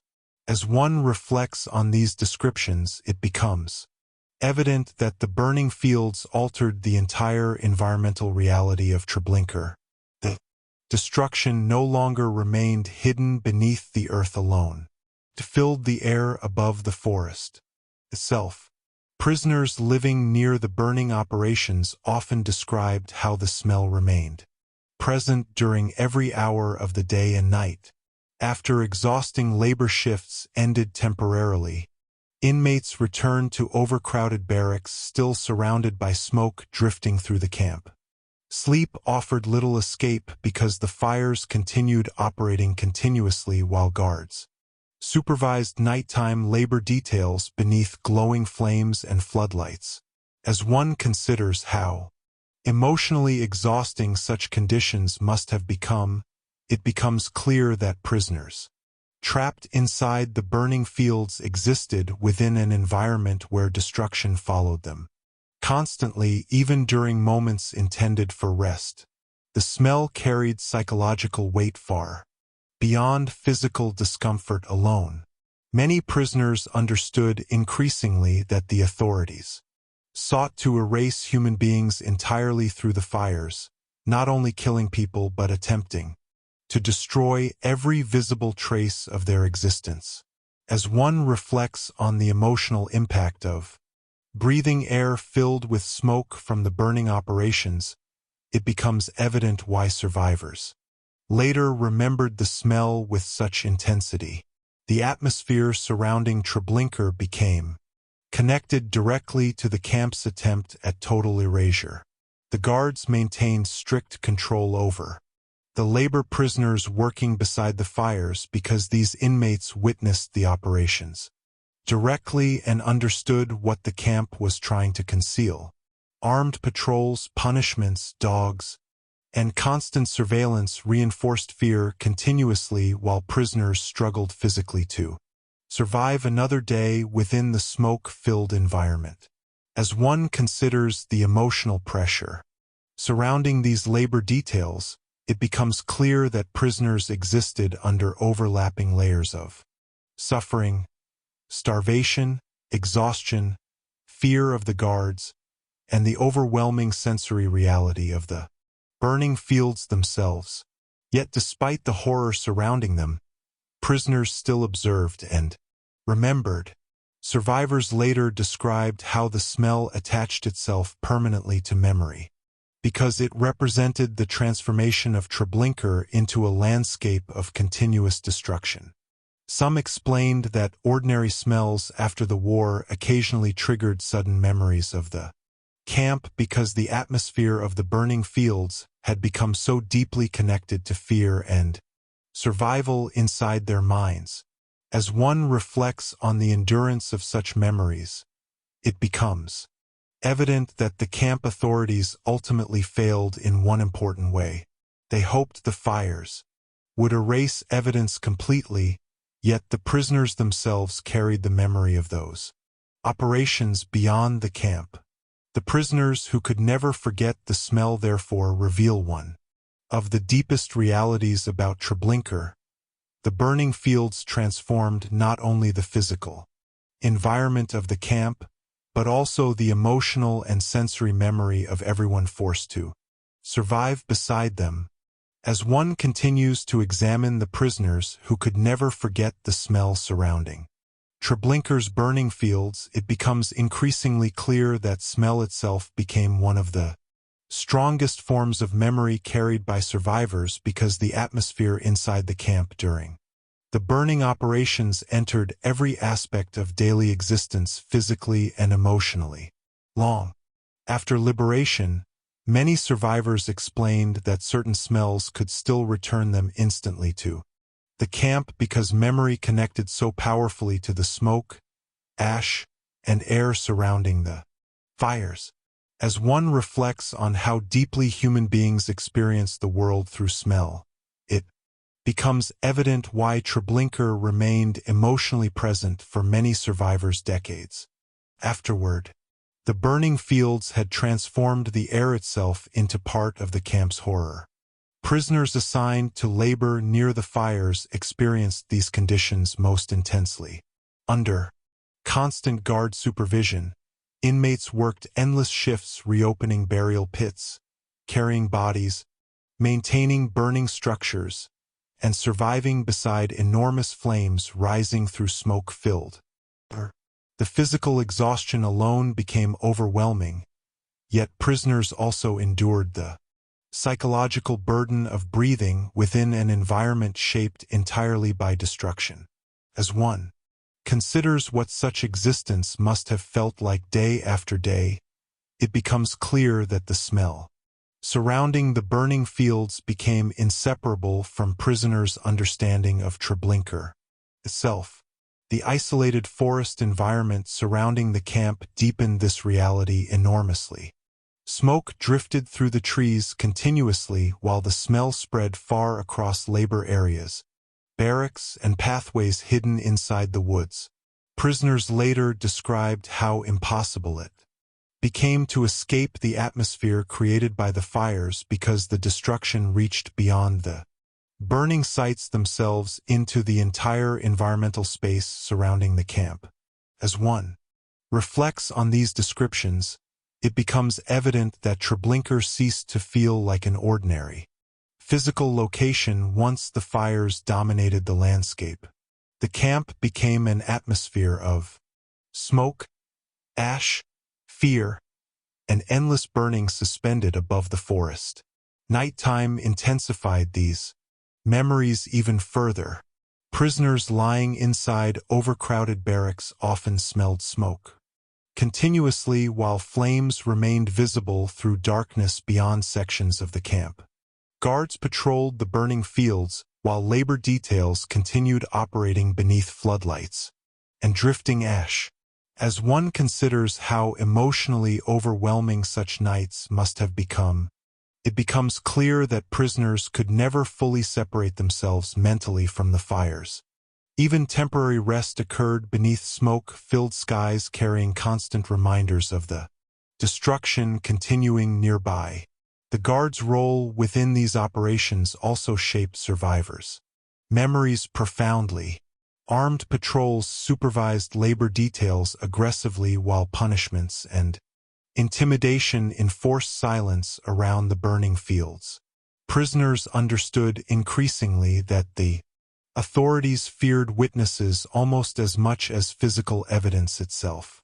As one reflects on this atmosphere of surveillance and secrecy, it becomes evident that the smell surrounding the camp symbolized something larger than the fires alone. It represented Treblinka's desperate attempt to erase all trace of what had happened there. Yet paradoxically, the very atmosphere created by the burning operations became unforgettable for those forced to survive within it. Survivors later explained that ordinary life after liberation sometimes became emotionally difficult because certain smells unexpectedly revived memories of the camp. Smoke from fires, industrial odors, or burning materials could suddenly reconnect survivors to Treblinka psychologically even years later. As one considers the lasting effect of such sensory memory, it becomes clear that the burning fields left scars extending far beyond physical survival itself. The camp had shaped how prisoners experienced the world emotionally through smell and atmosphere. Yet despite these painful memories, survivors continued speaking about the burning fields because remembering became a form of testimony against the camp's attempt at erasure. The authorities had hoped the fires would destroy evidence completely and eliminate all visible trace of the people buried beneath Treblinka, but the prisoners carried witness within memory itself. As one reflects on the significance of this survival of memory, it becomes evident that the smell surrounding the camp ultimately became evidence rather than erasure. Survivors remembered what the authorities wanted forgotten. Ultimately, the prisoners who could never forget the smell reveal one of the deepest truths about Treblinka. The burning fields transformed the camp into an environment where destruction entered the air itself, surrounding prisoners physically and emotionally every moment of every day. Yet the memories carried by survivors ensured that the atmosphere Treblinka tried to use for concealment would instead remain part of the historical memory of the camp forever. Chapter 3. Segment 3. Watching the camp disappear into ash. As one continues deeper into understanding the burning fields of Treblinka extermination camp, it becomes increasingly clear that many prisoners forced into labor near the fires slowly realized they were witnessing something larger than the destruction of bodies alone. They were watching the camp itself attempt to disappear into ash. Treblinka had always depended upon secrecy, isolation, and concealment hidden within the forests of occupied Poland. At first, burial pits beneath the earth carried the hidden weight of the camp's operations. But once the fires began dominating the landscape, the authorities moved beyond burial toward systematic destruction of evidence on a massive scale. Prisoners working near the burning fields understood increasingly that the camp sought not only to eliminate human life, but to erase every possible trace that the victims and eventually Treblinka itself had ever existed. As one reflects on this realization, it becomes evident why survivors later described the burning fields with such emotional intensity. The fires represented an attempt to turn memory itself into ash.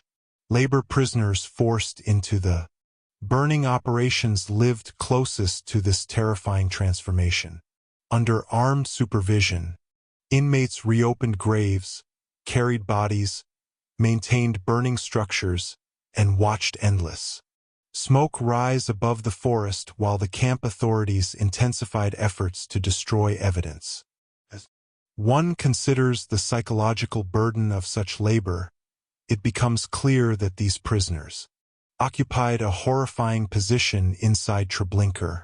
They saw directly how the authorities feared discovery and attempted desperately to eliminate physical traces hidden beneath the camp grounds. The fires therefore revealed not only destruction, but panic hidden beneath the systems. Appearance of organized control. The atmosphere surrounding the burning fields deepened this feeling continuously.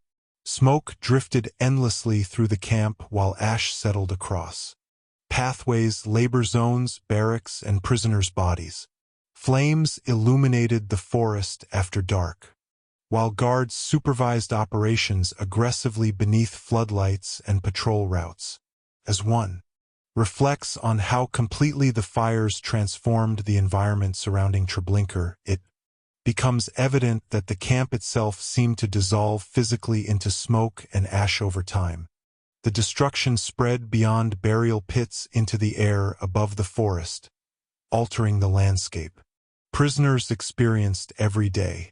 The isolated forest setting surrounding Treblinka intensified this emotional reality enormously. Hidden deep within occupied Poland, the camp already existed, separated from ordinary civilian life. Yet, as the burning operations expanded, prisoners increasingly felt trapped inside a hidden world actively destroying its own evidence before the outside world could uncover the truth. As one considers the psychological impact of witnessing such operations, it becomes clear that many prisoners understood they were seeing an attempt to erase not only bodies but history itself.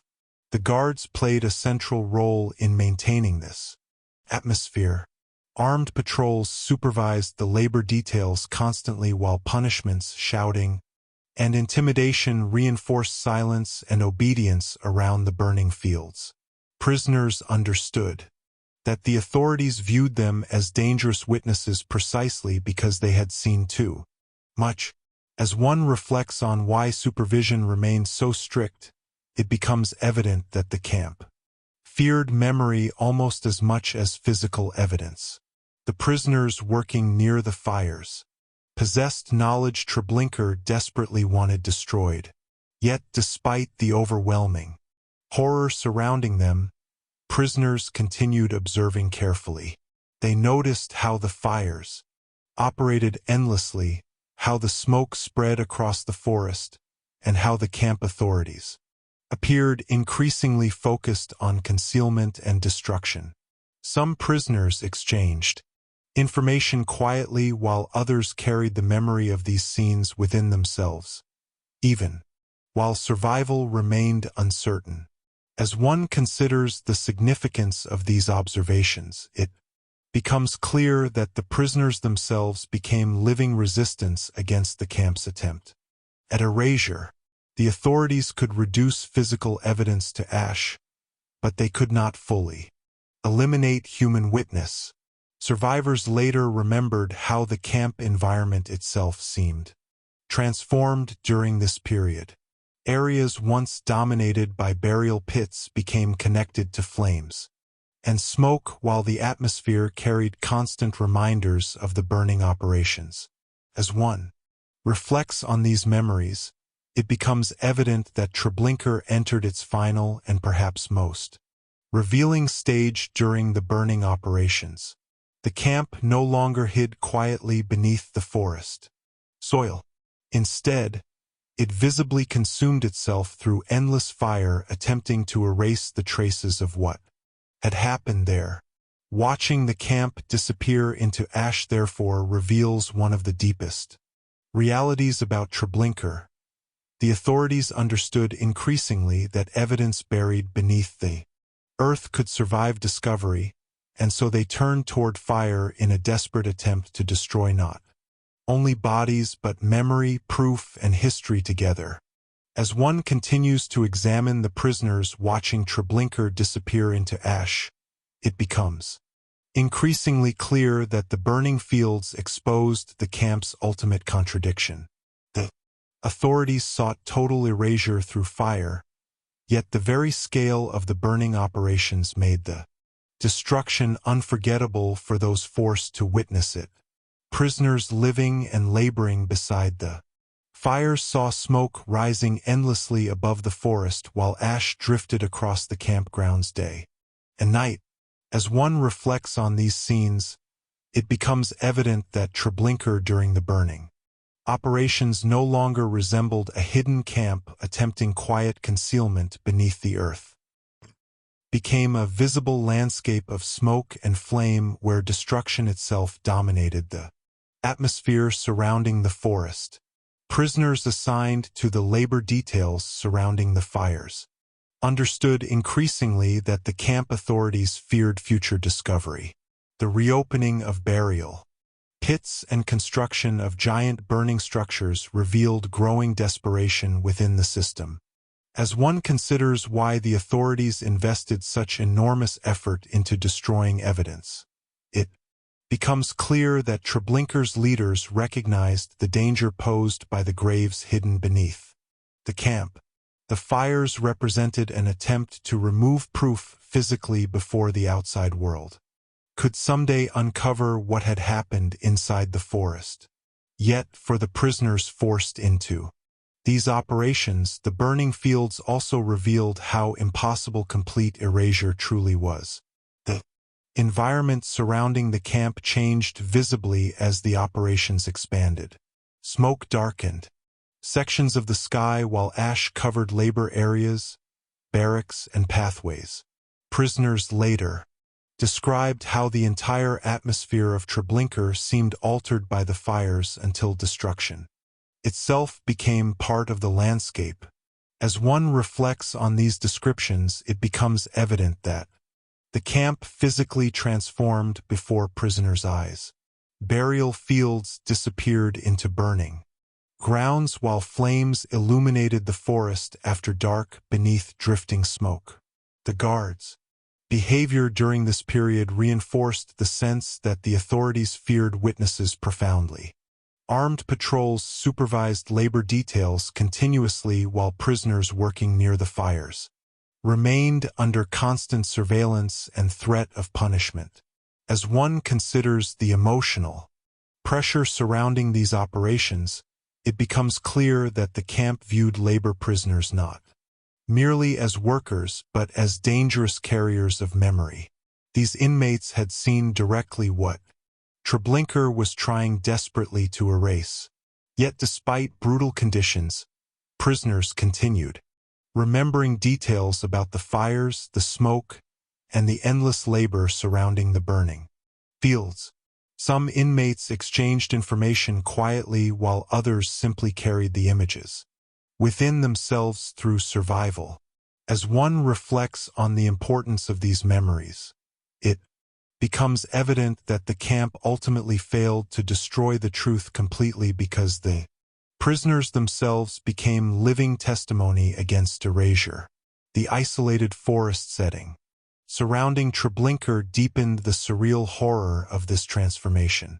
Hidden within woods, far from ordinary civilian life, the camp appeared almost disconnected from the rest of the world. While the fires consumed evidence continuously beneath smoke-filled skies, prisoners trapped there often felt emotionally abandoned inside a hidden landscape attempting to erase itself before discovery could occur. As one considers the psychological effect of witnessing such operations, it becomes clear that many prisoners understood they were living through the final stage of Treblinka's effort at concealment. Yet the burning operations also revealed something unexpected. The more desperately the authorities attempted to erase physical traces through fire, the more unforgettable the camp became for those forced to survive within it. survivors later remembered. The flames, the smoke, the ash, and the endless destruction with extraordinary clarity because these scenes exposed Treblinka's deepest objective openly. The camp sought not only to kill, but to remove all proof that the victims and the camp itself had ever existed. Ultimately, watching Treblinka disappear into ash reveals one of the darkest truths about the camp.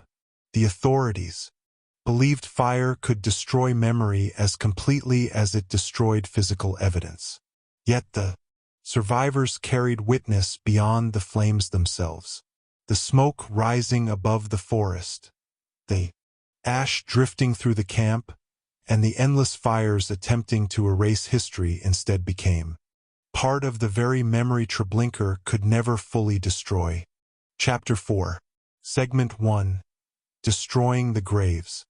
As one continues deeper into understanding the burning fields of Treblinka extermination camp, it becomes increasingly clear that the destruction of the graves represented one of the most revealing moments in the history of the camp because it exposed how desperately the authorities feared the physical evidence buried beneath the forest soil. In the earlier period of Treblinka's operation, enormous mass graves had served as the primary method for concealing the bodies. Hidden inside the camp, the isolated location, surrounded by woods and separated from ordinary civilian life, initially appeared ideal for secrecy. Guards controlled movement strictly while prisoners arriving by train rarely saw beyond carefully managed sections of the camp. Yet over time, the sheer scale of burial beneath Treblinka created problems impossible to suppress. Completely, the earth itself began revealing signs of what lay beneath it, and the authorities understood increasingly that the graves could someday expose the truth hidden within the forest. As one reflects on this growing fear, it becomes evident that the destruction of the graves was not simply about disposal. It was an attempt to erase evidence before discovery became unavoidable. Labor prisoners forced into the operations surrounding the graves witnessed this transformation. Directly, under armed supervision, inmates reopened burial pits that had once been intended as permanent concealment. The work demanded enormous physical effort as prisoners dug into the earth, moved bodies, and prepared massive burning structures operating nearby. As one considers the emotional burden of such labor, it becomes clear that these prisoners occupied one of the most horrifying positions inside Treblinka. They watched the camp reverse its own methods of concealment because the authorities no longer trusted the graves to remain hidden forever. The atmosphere around the reopened burial fields became overwhelming physically and psychologically. Smoke from nearby fires drifted across the labor areas while ash settled over the campgrounds. Guards shouted commands constantly while prisoners weakened by starvation and exhaustion struggled to continue working beneath unbearable conditions. As one reflects on the sensory reality surrounding these operations, it becomes evident that Treblinka transformed into a landscape consumed by destruction. The graves, once hidden beneath the earth, became active sites of labor, smoke, and fear under continuous guard supervision. The isolated forest environment surrounding Treblinka deepened the emotional meaning of these operations. Enormously, hidden within occupied Poland and separated from ordinary public life, the camp had long depended upon invisibility. Yet now the authorities themselves appeared terrified that the hidden graves might someday reveal what had happened there. As one considers this contradiction, it becomes clear that the destruction of the burial pits represented growing panic within the system itself. The camp no longer trusted silence beneath the soil.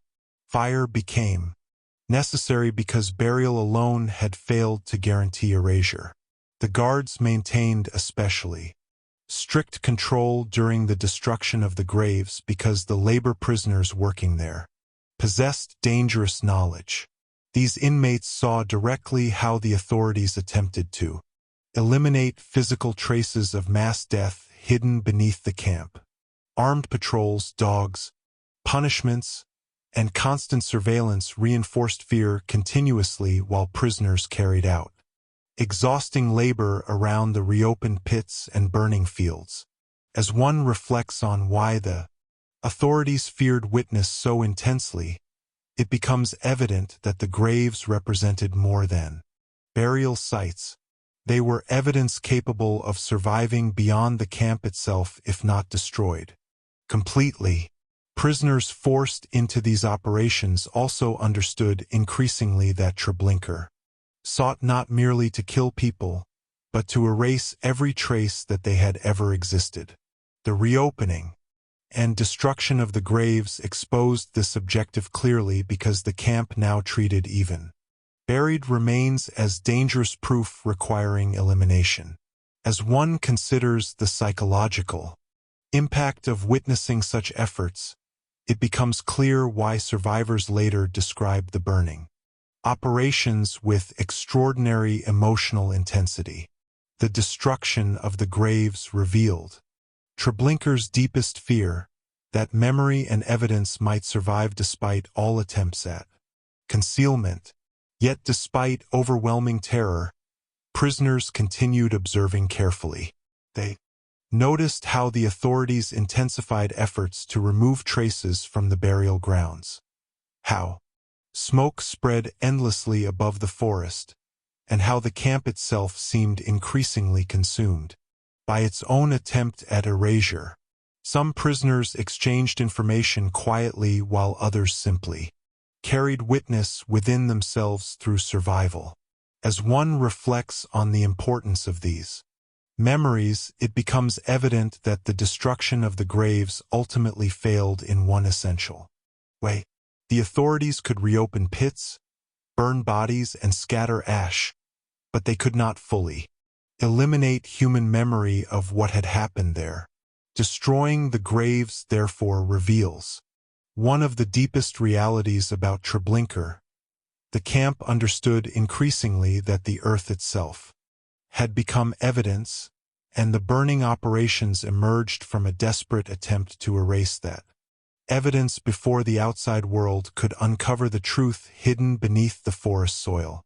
As one continues to examine the destruction of the graves inside Treblinka, it becomes increasingly clear that these operations exposed the camp's growing desperation more openly than almost any other phase of its history. At first, the authorities believed isolation and burial would permanently conceal the enormous scale of death hidden within the forest. Massive pits beneath the campgrounds swallowed countless bodies while guards controlled movement and secrecy with relentless discipline. Yet over time, the burial fields themselves began undermining the illusion of invisibility Treblinka depended upon. As one reflects on this transformation, it becomes evident that the graves turned into physical reminders the authorities could no longer fully control. The reopening of the burial pits therefore represented acknowledgement that the earth itself had become dangerous evidence. Labor prisoners assigned to these operations endured some of the harshest conditions inside the camp.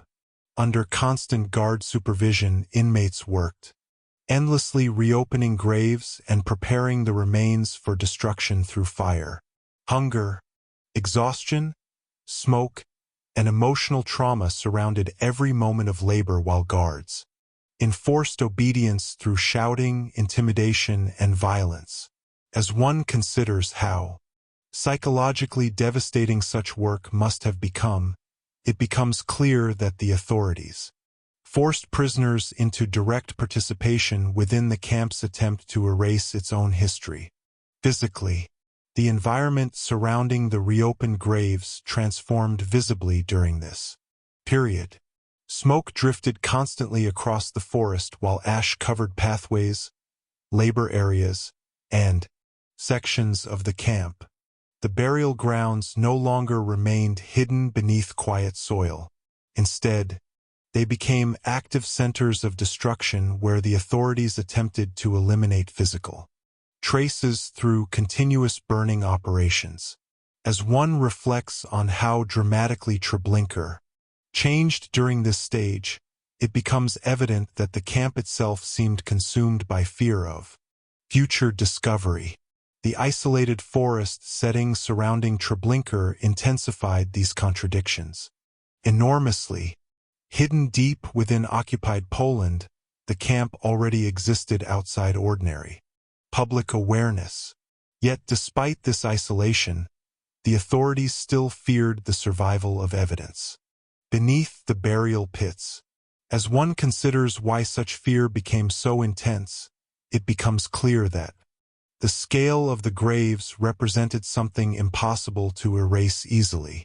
The camp understood increasingly that if the burial fields remained intact, they could someday reveal the truth hidden inside the forest.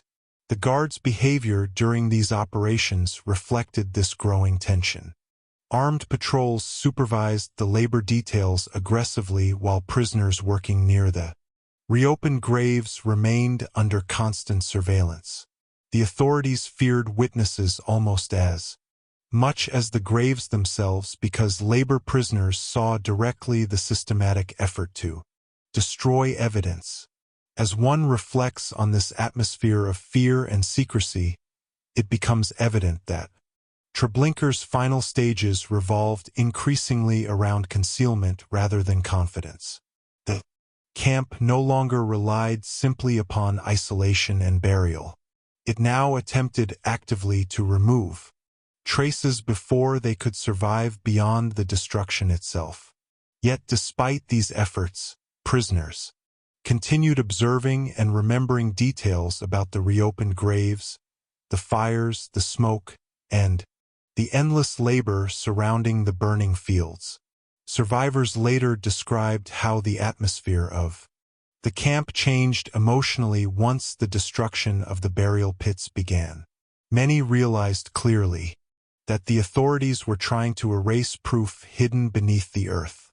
As one considers the significance of these memories, it becomes clear that the prisoners themselves became living testimony against the camp's attempt at disappearance. The authorities could destroy graves physically, but they could not fully destroy human witness.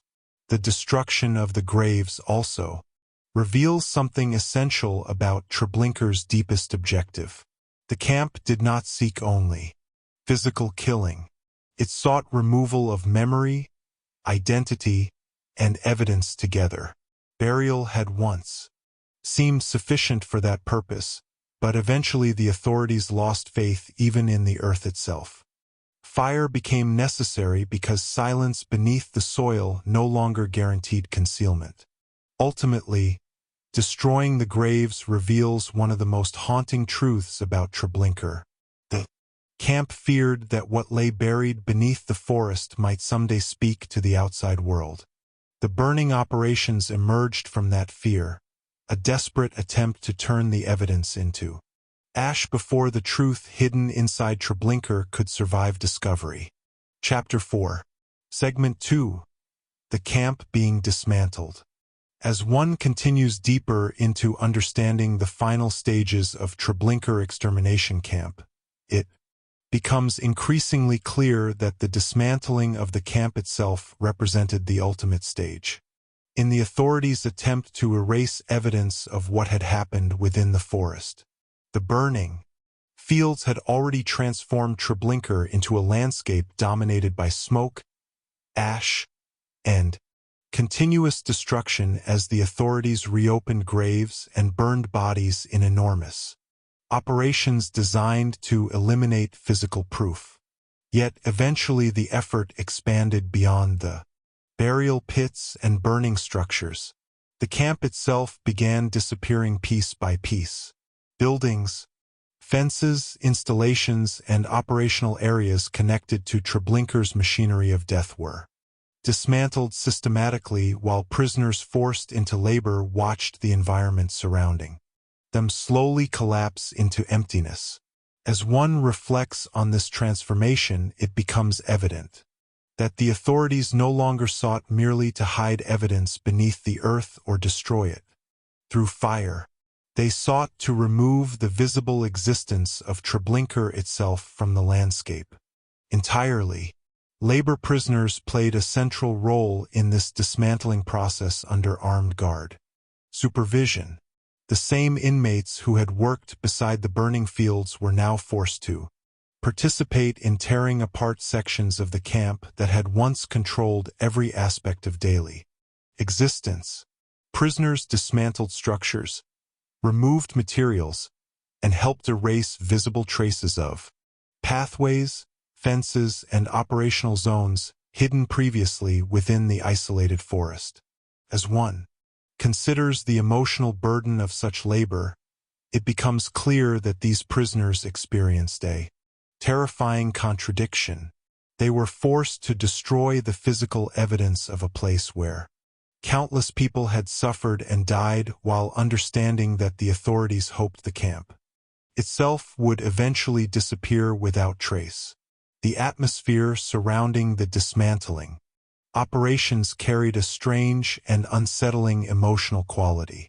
Smoke still drifted from burning areas while sections of the camp gradually emptied or vanished. Prisoners later remembered how Treblinka seemed to transform from an active system of control into a landscape being erased deliberately before their eyes.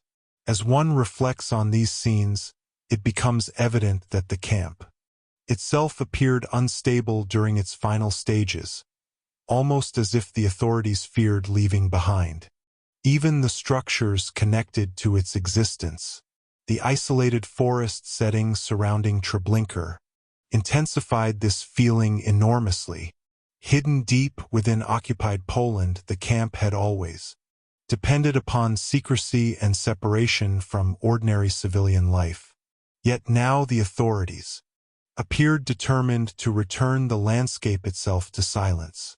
As one considers why such drastic measures became necessary, it becomes clear that the camp feared future discovery on every level. Not only of bodies buried beneath the soil, but of buildings, pathways, and visible evidence, revealing how Treblinka had operated within the forest. The guards maintained strict supervision during the dismantling operations because the prisoners involved possessed dangerous knowledge about both the camp and the burning fields. Armed patrols, punishments, and constant surveillance reinforced obedience while inmates carried out labor around disappearing sections of Treblinka. As one reflects on why the authorities monitored these prisoners so intensely, it becomes evident that witness itself remained the greatest threat to the camp's attempt at erasure. The authorities could destroy structures physically, but they feared the memories carried by the prisoners forced to dismantle them. Prisoners watching the camp disappear often understood increasingly that Treblinka sought not only to erase bodies and graves, but to erase the possibility that the outside world would someday fully understand what had happened there. The dismantling represented the final stage of concealment, an effort to remove the physical existence of the camp itself before discovery could occur. As one considers the psychological effect of witnessing this process, it becomes clear why survivors later described the dismantling with such haunting clarity. The camp attempted to destroy its own evidence while prisoners still lived inside its collapsing structure. Yet despite overwhelming fear and uncertainty, prisoners continued observing carefully. They remembered which sections disappeared first, how the environment changed during dismantling, and how the atmosphere of Treblinka shifted as buildings and operational zones vanished gradually into emptiness. Some prisoners exchanged information quietly while others simply carried these images within memory through survival. As one reflects on the significance of these memories, it becomes evident that the dismantling operations ultimately failed to erase Treblinka completely because the prisoners themselves survived as witnesses to what the camp had tried desperately to remove. The dismantling of Treblinka therefore reveals one of the deepest realities about the camp's final phase. The authorities understood increasingly that evidence existed not only in graves and ashes, but in the very physical landscape of the camp itself, and they sought to destroy that landscape before the truth hidden within the forest could survive discovery. As one continues to examine the dismantling of Treblinka, it becomes increasingly clear that these final operations reveal the camp's deepest fear, the fear that physical traces of its existence might survive long enough for the outside world to uncover the truth hidden within the forest. The authorities had already burned bodies, reopened graves, and filled the atmosphere with smoke in an enormous effort to destroy evidence. Yet eventually even this no longer appeared sufficient. The camp itself became the next target of erasure. Buildings disappeared, operational structures were dismantled, and sections of the landscape once dominated by guards, labor details, and burning fields gradually transformed into emptiness. As one reflects on this process, it becomes evident that Treblinka entered a final stage where the system attempted to erase not only human remains, but the memory of the camp's physical existence altogether. Labor prisoners forced into the dismantling operations experienced this transformation directly. Under constant armed supervision, inmates removed structures and materials connected to the camp's operations while smoke from the burning fields still drifted through the isolated forest. As one considers the emotional contradiction of such labor, it becomes clear that prisoners were forced to participate physically in the destruction of the place that had imprisoned them. The same environment that once appeared permanent and terrifying now began collapsing piece by piece under guard orders. Yet this disappearance did not bring relief or freedom. Instead, it deepened awareness that the authorities sought to leave behind as little evidence as possible before abandoning the camp. The atmosphere surrounding the dismantling carried enormous psychological weight. Survivors later described how sections of Treblinka slowly emptied while pathways, fences, and operational areas vanished from the landscape. As one reflects on these memories, it becomes evident that the camp itself seemed to dissolve into the forest over time. Smoke, ash, and destruction still dominated the environment, yet simultaneously the physical structures defining Treblinka began disappearing. Prisoners trapped inside this transformation understood increasingly that the authorities feared future discovery more than ever before. The isolated forest setting surrounding the camp intensified this sense of disappearance enormously. Hidden deep within occupied Poland, Treblinka had relied upon secrecy from the beginning. Yet now the authorities attempted to return the landscape itself to silence, removing signs that a camp had ever existed there at all. As one considers why the dismantling became so systematic, it becomes clear that the authorities recognized the danger posed by surviving structures and visible evidence. The camp feared not only buried remains, but also the physical memory carried by buildings, operational zones, and the layout of the camp itself. The guards' behavior during this period reflected growing tension.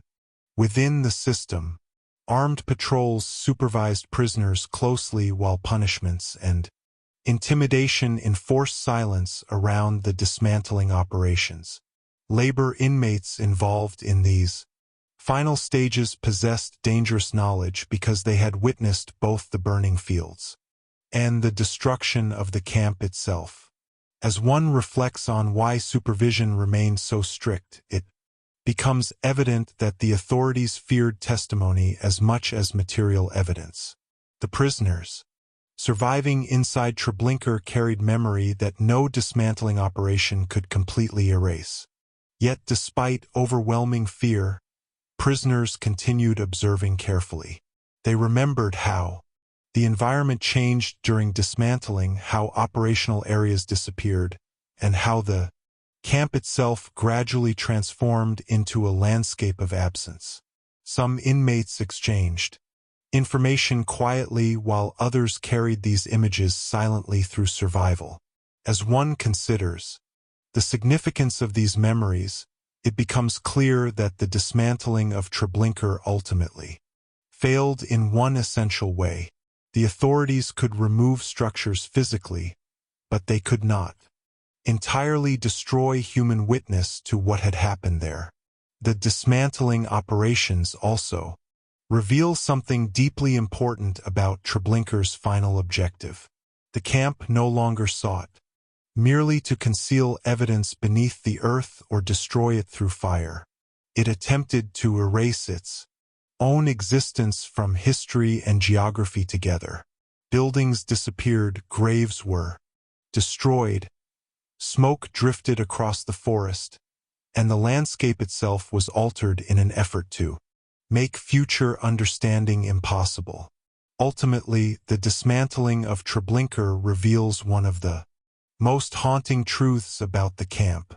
The authorities feared that even empty structures and silent pathways might someday speak to the outside world about what had happened inside the forest. The destruction of the camp itself became the final attempt to silence that evidence before the truth could survive beyond Treblinka's disappearing landscape. Chapter 4. Segment 3. Ashes mixed into the earth.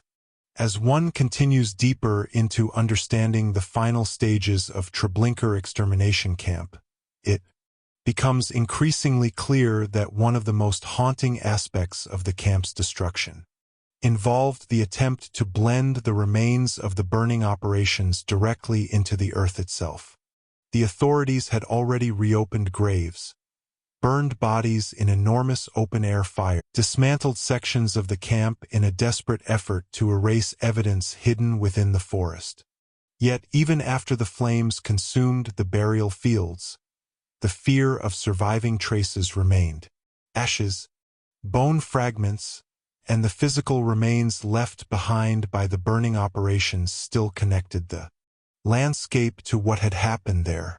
As one reflects on the logic behind these final actions, it becomes evident that the authorities no longer trusted even destruction through fire alone.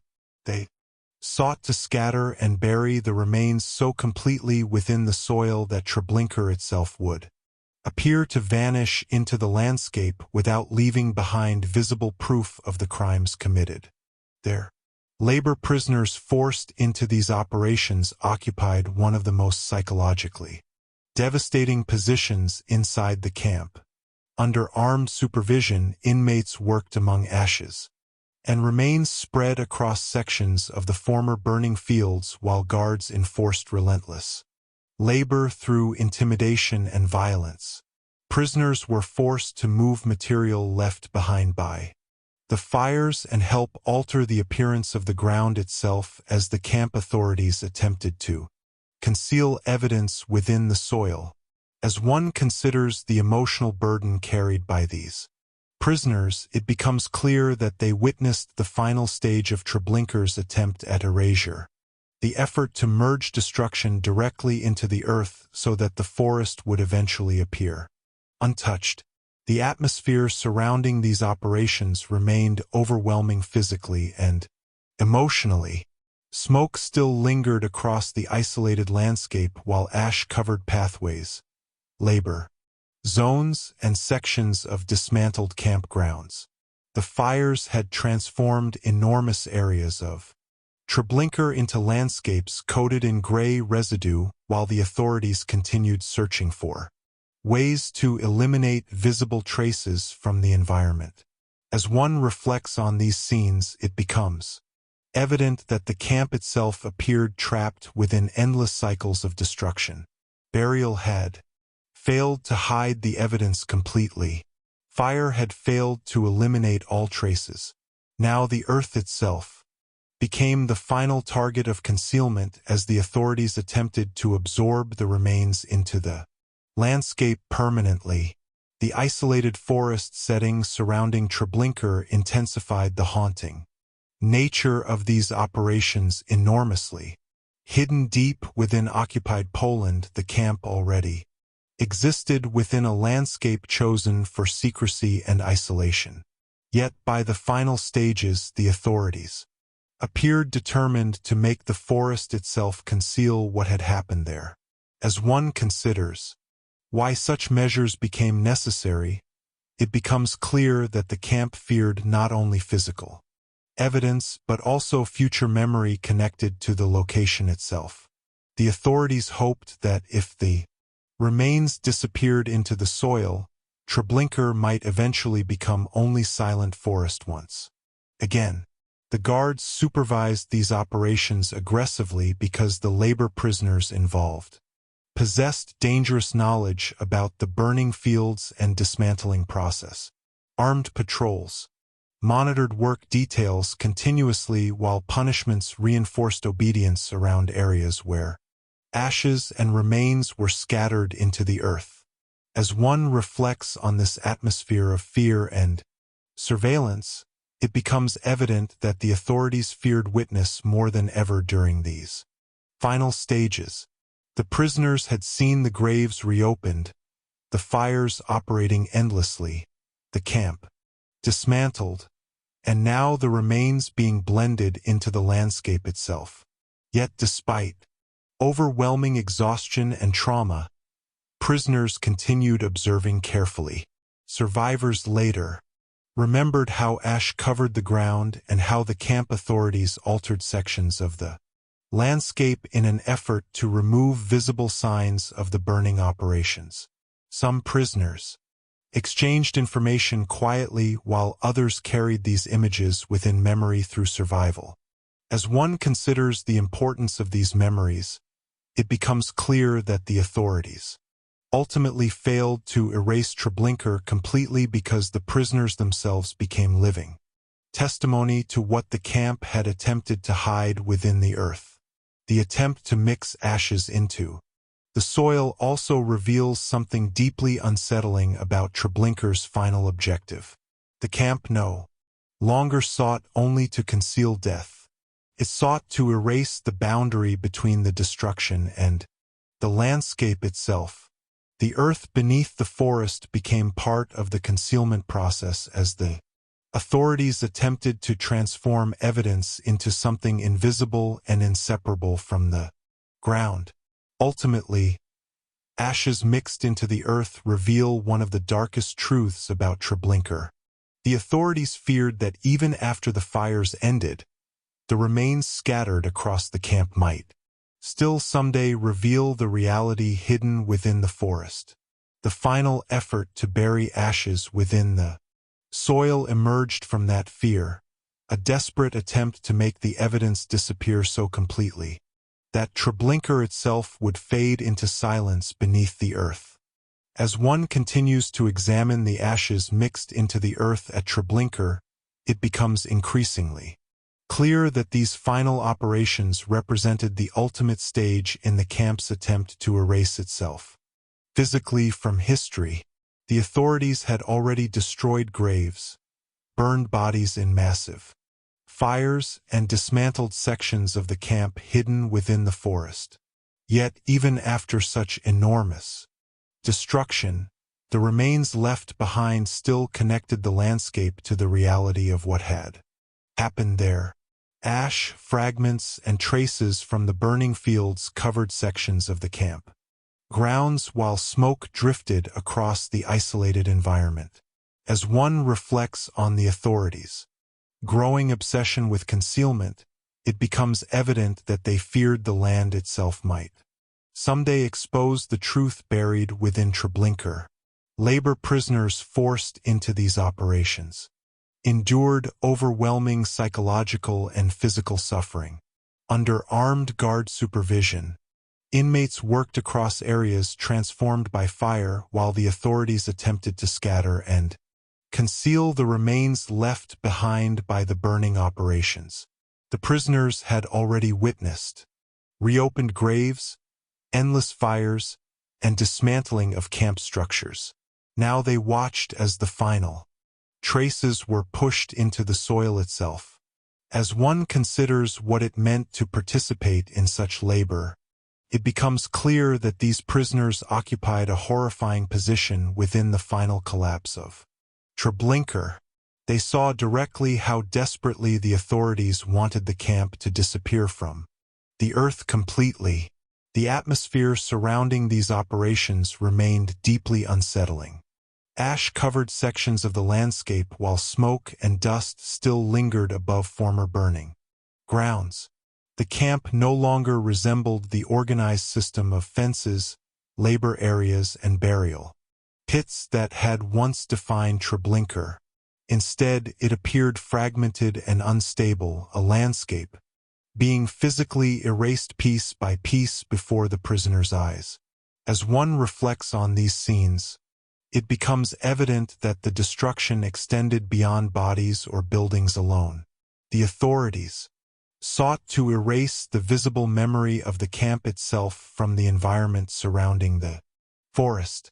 The isolated setting deepened this emotional reality enormously. Hidden within the woods of occupied Poland, Treblinka had depended upon separation from ordinary public life since its creation. Yet by the final stages, the authorities appeared determined to transform the location back into silent forest without visible signs of what had happened there. As one considers why such extreme concealment became necessary, it becomes clear that the camp feared future discovery at every level. Graves, buildings, smoke, ashes, and even disturbed ground represented dangerous evidence capable of surviving beyond the destruction itself. The guards' behavior during these operations reflected growing urgency within the system. Armed patrols supervised prisoners closely while punishments and intimidation enforced silence around the former burning fields. The labor inmates involved possessed dangerous knowledge because they had witnessed nearly every stage of Treblinka's attempt at erasure. As one reflects on why the authorities feared these prisoners so intensely, it becomes evident that memory itself had become the final threat to the camp's disappearance.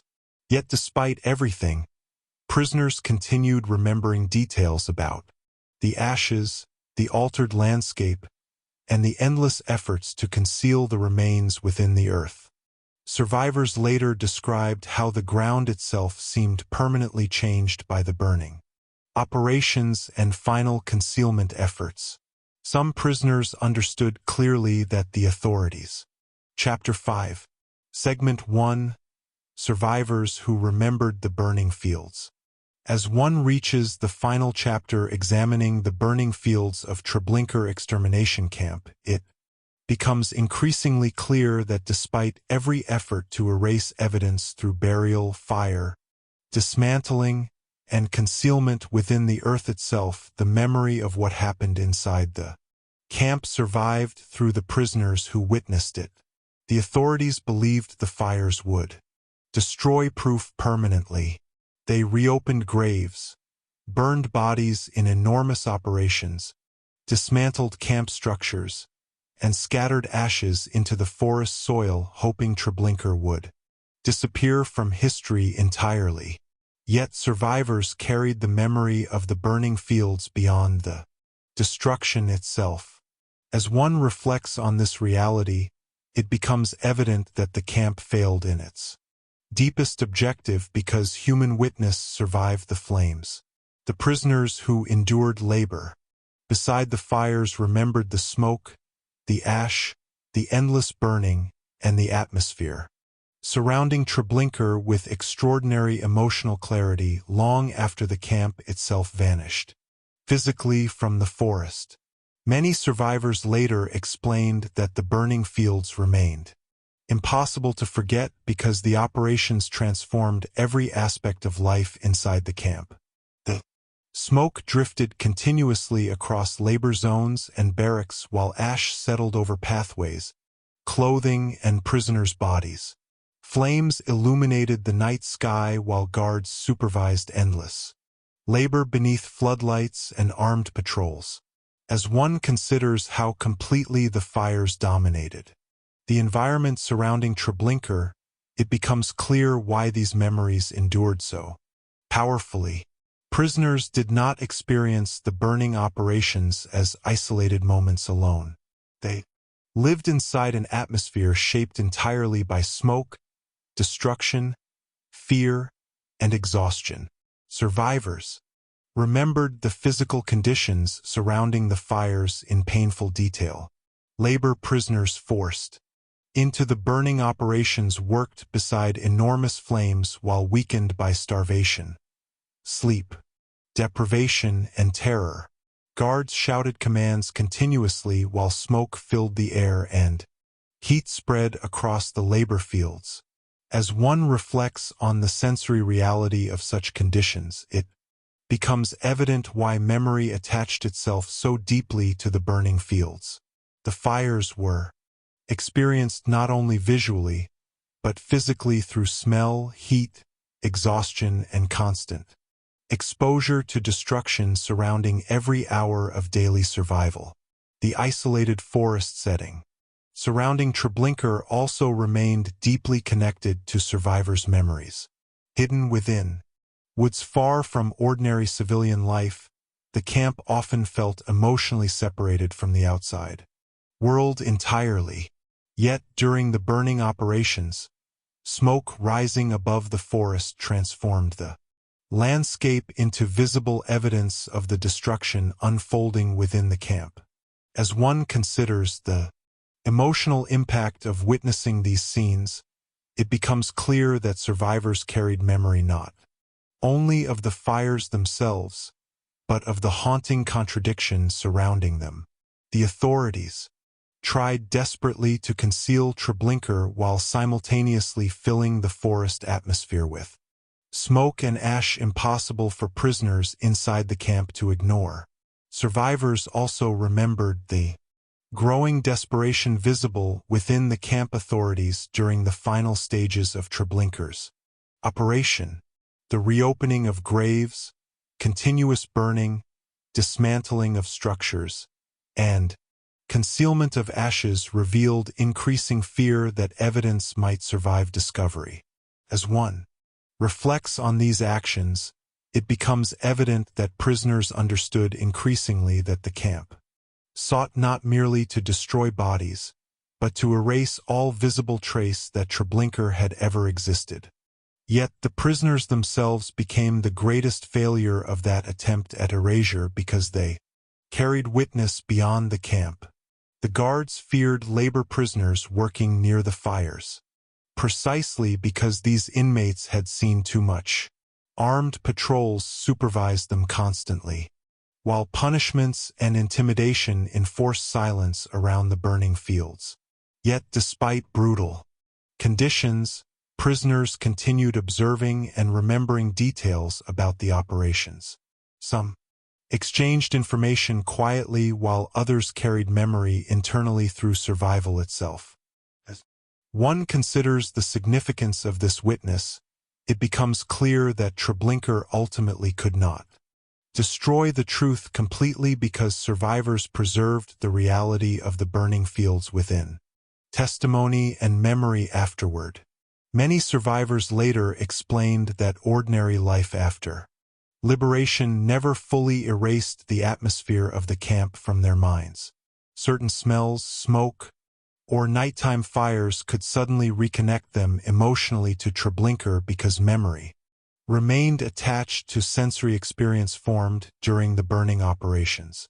As one reflects on the endurance of these memories, it becomes evident that the camp's attempt at total erasure failed. Profoundly, the authorities could burn evidence physically, but they could not eliminate the emotional and sensory witness carried by the prisoners themselves. Survivors who remembered. The burning fields therefore reveal one of the deepest truths about Treblinka. The camp sought to turn destruction into silence through endless fire and concealment within the forest. Yet memory survived the flames. The prisoners who endured the burning fields carried witness beyond the smoke and ash, ensuring that Treblinka would never disappear completely into the earth. The authorities hoped would hide it forever. As one continues to examine the survivors who remembered the burning fields of Treblinka, it becomes increasingly clear that memory itself became one of the strongest forms of resistance against the camp's attempt at erasure, because the prisoners carried details of the fires, smoke, and destruction long after the physical camp disappeared from the forest. The authorities believed that burial pits, giant fires, dismantling operations, and ashes mixed into the soil would eventually remove all trace of what had happened inside Treblinka. Yet survivors remembered too much. As one reflects on the emotional weight carried by these memories, it becomes evident that the camp could destroy structures and physical evidence, but it could not completely destroy human witness to the burning fields themselves. Survivors later described how impossible it became to separate Treblinka from the atmosphere created by the fires. Smoke drifted constantly above the forest, while ash covered labor areas and barracks. The smell surrounding the burning operations entered daily existence so completely that many prisoners later explained they could still recall it decades afterward. As one considers how deeply sensory memory attaches itself to trauma, it becomes clear why the burning fields remained emotionally alive for survivors long after liberation. Treblinka had transformed the air itself into part of the camp's destruction. Labor prisoners forced into the burning operations carried especially painful memories because they had worked directly beside the fires under armed supervision. These inmates reopened graves, maintained burning structures, and watched endless flames rise above the isolated forest while guards enforced labor through intimidation and violence. As one reflects on what these prisoners witnessed, it becomes evident that they saw the camp's deepest objective more clearly than almost anyone else inside Treblinka. The authorities sought not only to destroy human life, but to erase evidence and memory together through fire. The isolated forest environment surrounding the camp remained deeply connected to survivors' recollections as well. Hidden within occupied Poland and separated from ordinary civilian life, Treblinka often felt emotionally disconnected from the rest of the world. Yet during the burning operations, smoke spread above the trees and transformed the landscape itself into visible evidence of destruction. As one considers the haunting contradiction within these memories, it becomes clear that the camp attempted simultaneously to hide and erase itself while filling the forest atmosphere with smoke impossible to ignore for those trapped inside. Survivors also remembered the emotional atmosphere surrounding the final stages of Treblinka's operation, the destruction of graves, dismantling of structures, and concealment of ashes revealed growing fear within the authorities themselves. Prisoners understood increasingly that the camp was trying desperately to eliminate traces before future discovery could occur. As one reflects on this awareness among prisoners, it becomes evident that many survivors realized during the operations themselves that they were witnessing not only destruction but also panic hidden beneath the camp's attempt at organized concealment. The guards' behavior during this period reinforced these fears continuously. Armed patrols supervised labor details aggressively, while prisoners working near the fires remained under constant surveillance because they possessed dangerous knowledge about the burning operations. Yet, despite threats and brutal conditions, prisoners continued remembering details about the fires, smoke, ash, and dismantling process. As one considers the importance of these memories, it becomes clear that the authorities ultimately failed in their attempt to erase Treblinka completely because the survivors themselves became living testimony against silence. Many survivors later explained that ordinary experiences after the war sometimes revived memories of the burning fields unexpectedly. Smoke from fires, industrial smells, drifting ash, or nighttime flames could reconnect survivors emotionally to Treblinka even years later. As one reflects on the lasting psychological impact of such memories, it becomes evident that the camp's destruction continued affecting survivors long after liberation. Yet despite the pain attached to these recollections, survivors still spoke about the burning fields, because preserving memory became essential to preventing Treblinka from disappearing into silence. Ultimately, the survivors who remembered the burning fields reveal one of the most important truths about Treblinka.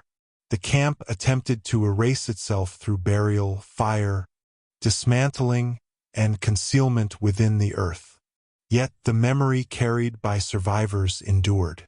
Beyond the smoke and ashes, the prisoners who lived beside the fires became witnesses against the camp's final objective, ensuring that the truth hidden within the forest would survive even after Treblinka itself disappeared physically from the landscape. Chapter 5. Segment 2. What the fires reveal about Treblinka. As one continues deeper into the final understanding of Treblinka extermination camp, it becomes increasingly clear that the fires reveal some of the deepest truths about the camp itself because they exposed not only the scale of destruction hidden within the forest, but also the authorities' growing fear that evidence might survive beyond the system they created. Treblinka had always depended upon secrecy. Hidden within isolated woods far from ordinary civilian life, the camp operated through controlled movement, guarded labor details, and burial pits concealed beneath the earth. Yet eventually the graves became dangerous to the system itself. The earth no longer guaranteed silence. Decomposition, smell, and the enormous scale of burial threatened to expose the reality hidden within the camp. As one reflects on why the authorities turned toward fire, it becomes evident that the burning operations reveal a terrifying contradiction at the center of Treblinka. The camp sought total invisibility, yet the scale of destruction became too enormous to remain hidden completely. The fires therefore emerged from fear as much as from calculation. The authorities reopened graves, built massive burning structures, and forced prisoners into endless labor because they understood increasingly that the buried evidence beneath Treblinka might someday speak for itself. As one considers the significance of this realization, it becomes clear that the fires reveal how deeply the camp feared future discovery. Treblinka was not only a place of killing, it was a place obsessed with concealment and erasure. The burning fields exposed that obsession openly. Prisoners forced into labor near the fires witnessed this transformation directly. Under armed guard supervision, inmates reopened burial pits, carried bodies, maintained flames, and watched smoke rise endlessly above the forest. These prisoners saw the camp's deepest objective more clearly than almost anyone else. As one reflects on the psychological burden carried by these labor inmates, it becomes evident that the fires revealed Treblinka's ultimate purpose. Not simply destruction of life, but destruction of evidence, identity, and memory together. The atmosphere surrounding the burning fields reflected this reality. Continuously, smoke drifted across labor areas and barracks while ash settled over the camp grounds day and night. The smell spread through the isolated forest environment while flames illuminated darkness after sunset. As one considers how completely the fires transformed the atmosphere of Treblinka, it becomes clear that the camp itself seemed consumed by the effort to erase what had happened there. The destruction no longer remained hidden beneath the soil alone. It filled the air above the forest visibly and physically. The fires also reveal something deeply important about the authorities themselves. The reopening of graves and dismantling of the camp demonstrate growing panic hidden beneath the appearance of organized control. As one reflects on these actions, it becomes evident that the authorities understood the danger posed by surviving evidence. The camp no longer trusted burial alone. It no longer trusted isolation alone. Every stage of Treblinka's final operations revolved around fear that traces might survive into the future. The guards' behavior during the burning operations reinforced this atmosphere of desperation.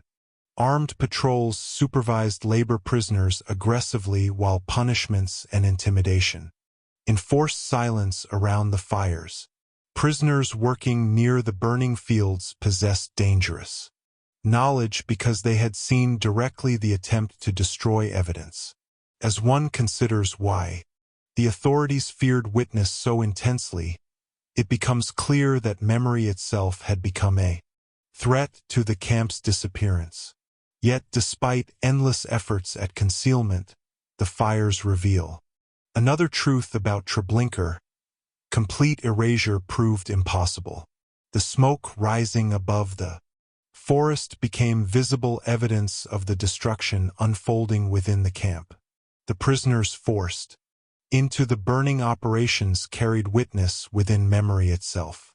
Survivors later described the flames, the ash, the smell, and the endless labor with extraordinary emotional clarity because the fires had shaped every aspect of existence inside Treblinka during its final stages. As one reflects on the endurance of these memories, it becomes evident that the camp ultimately failed in its deepest objective. The authorities could burn bodies and dismantle structures, but they could not fully destroy human witness to the burning fields. What the fires reveal about Treblinka, therefore, extends far beyond physical destruction alone. They reveal a camp terrified of evidence, obsessed with concealment, and determined to erase itself from history through smoke, ash, and silence. Yet they also reveal the limits of that attempt because survivors carried memory beyond the flames themselves. The burning fields became unforgettable precisely because Treblinka tried so desperately to make them disappear. As one continues to examine what the fires reveal about Treblinka, it becomes increasingly clear that the burning operations expose the camp's final and perhaps most disturbing transformation, because they show how the system moved beyond mass killing into an organized attempt to erase all physical traces of its own existence. The authorities had already hidden the camp within isolated forests and buried enormous numbers of bodies beneath the earth. Yet eventually even the graves became dangerous evidence. As one reflects on the decision to reopen those burial pits and destroy them through fire, it becomes evident that Treblinka feared not only the dead themselves, but also the possibility that the outside world might someday uncover the truth hidden beneath the soil. The fires therefore reveal a system consumed increasingly by panic and concealment.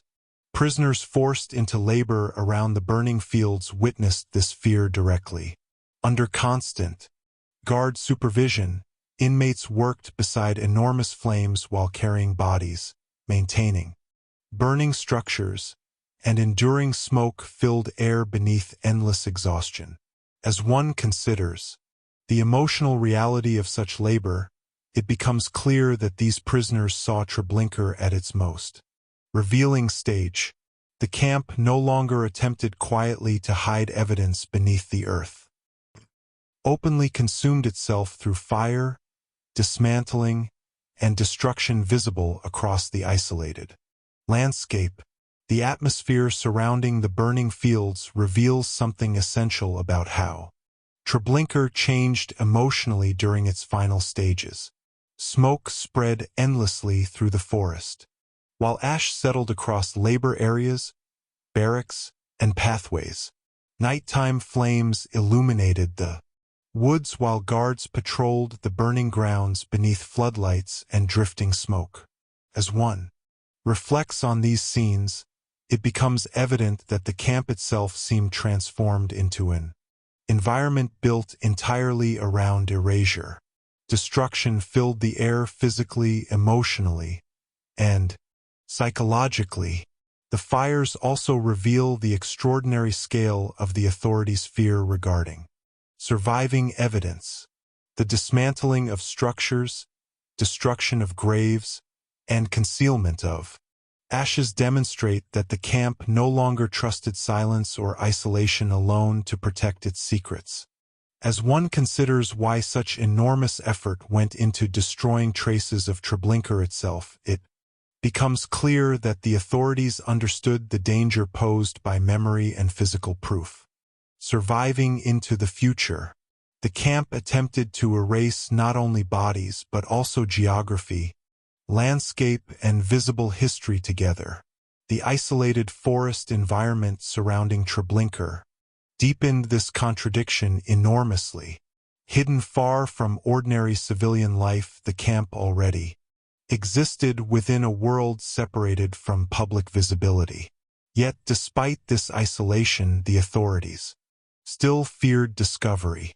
Smoke rising above the trees, graves beneath the earth, surviving structures, and labor prisoners themselves all represented threats to the silence Treblinka sought desperately to preserve.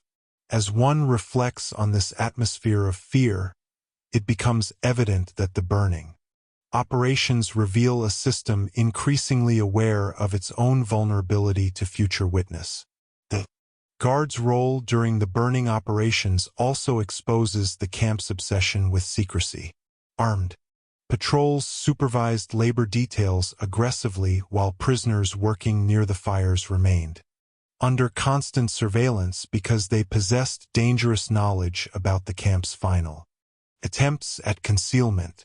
As one considers why the authorities feared these prisoners so intensely, it becomes clear that memory itself became the final enemy Treblinka could not fully control. Yet, despite all efforts at erasure, the fires reveal another truth equally important. The camp failed to disappear completely. Survivors remembered the flames, the smoke, the ash, the reopened graves, and the dismantling of the camp itself. Many later described how the atmosphere surrounding the burning fields remained permanently connected to memory through smell, sound, and emotional experience. As one reflects on the endurance of these recollections, it becomes evident that the burning operations achieved physical destruction but failed to eliminate human testimony. Ultimately, what the fires reveal about Treblinka is deeply haunting.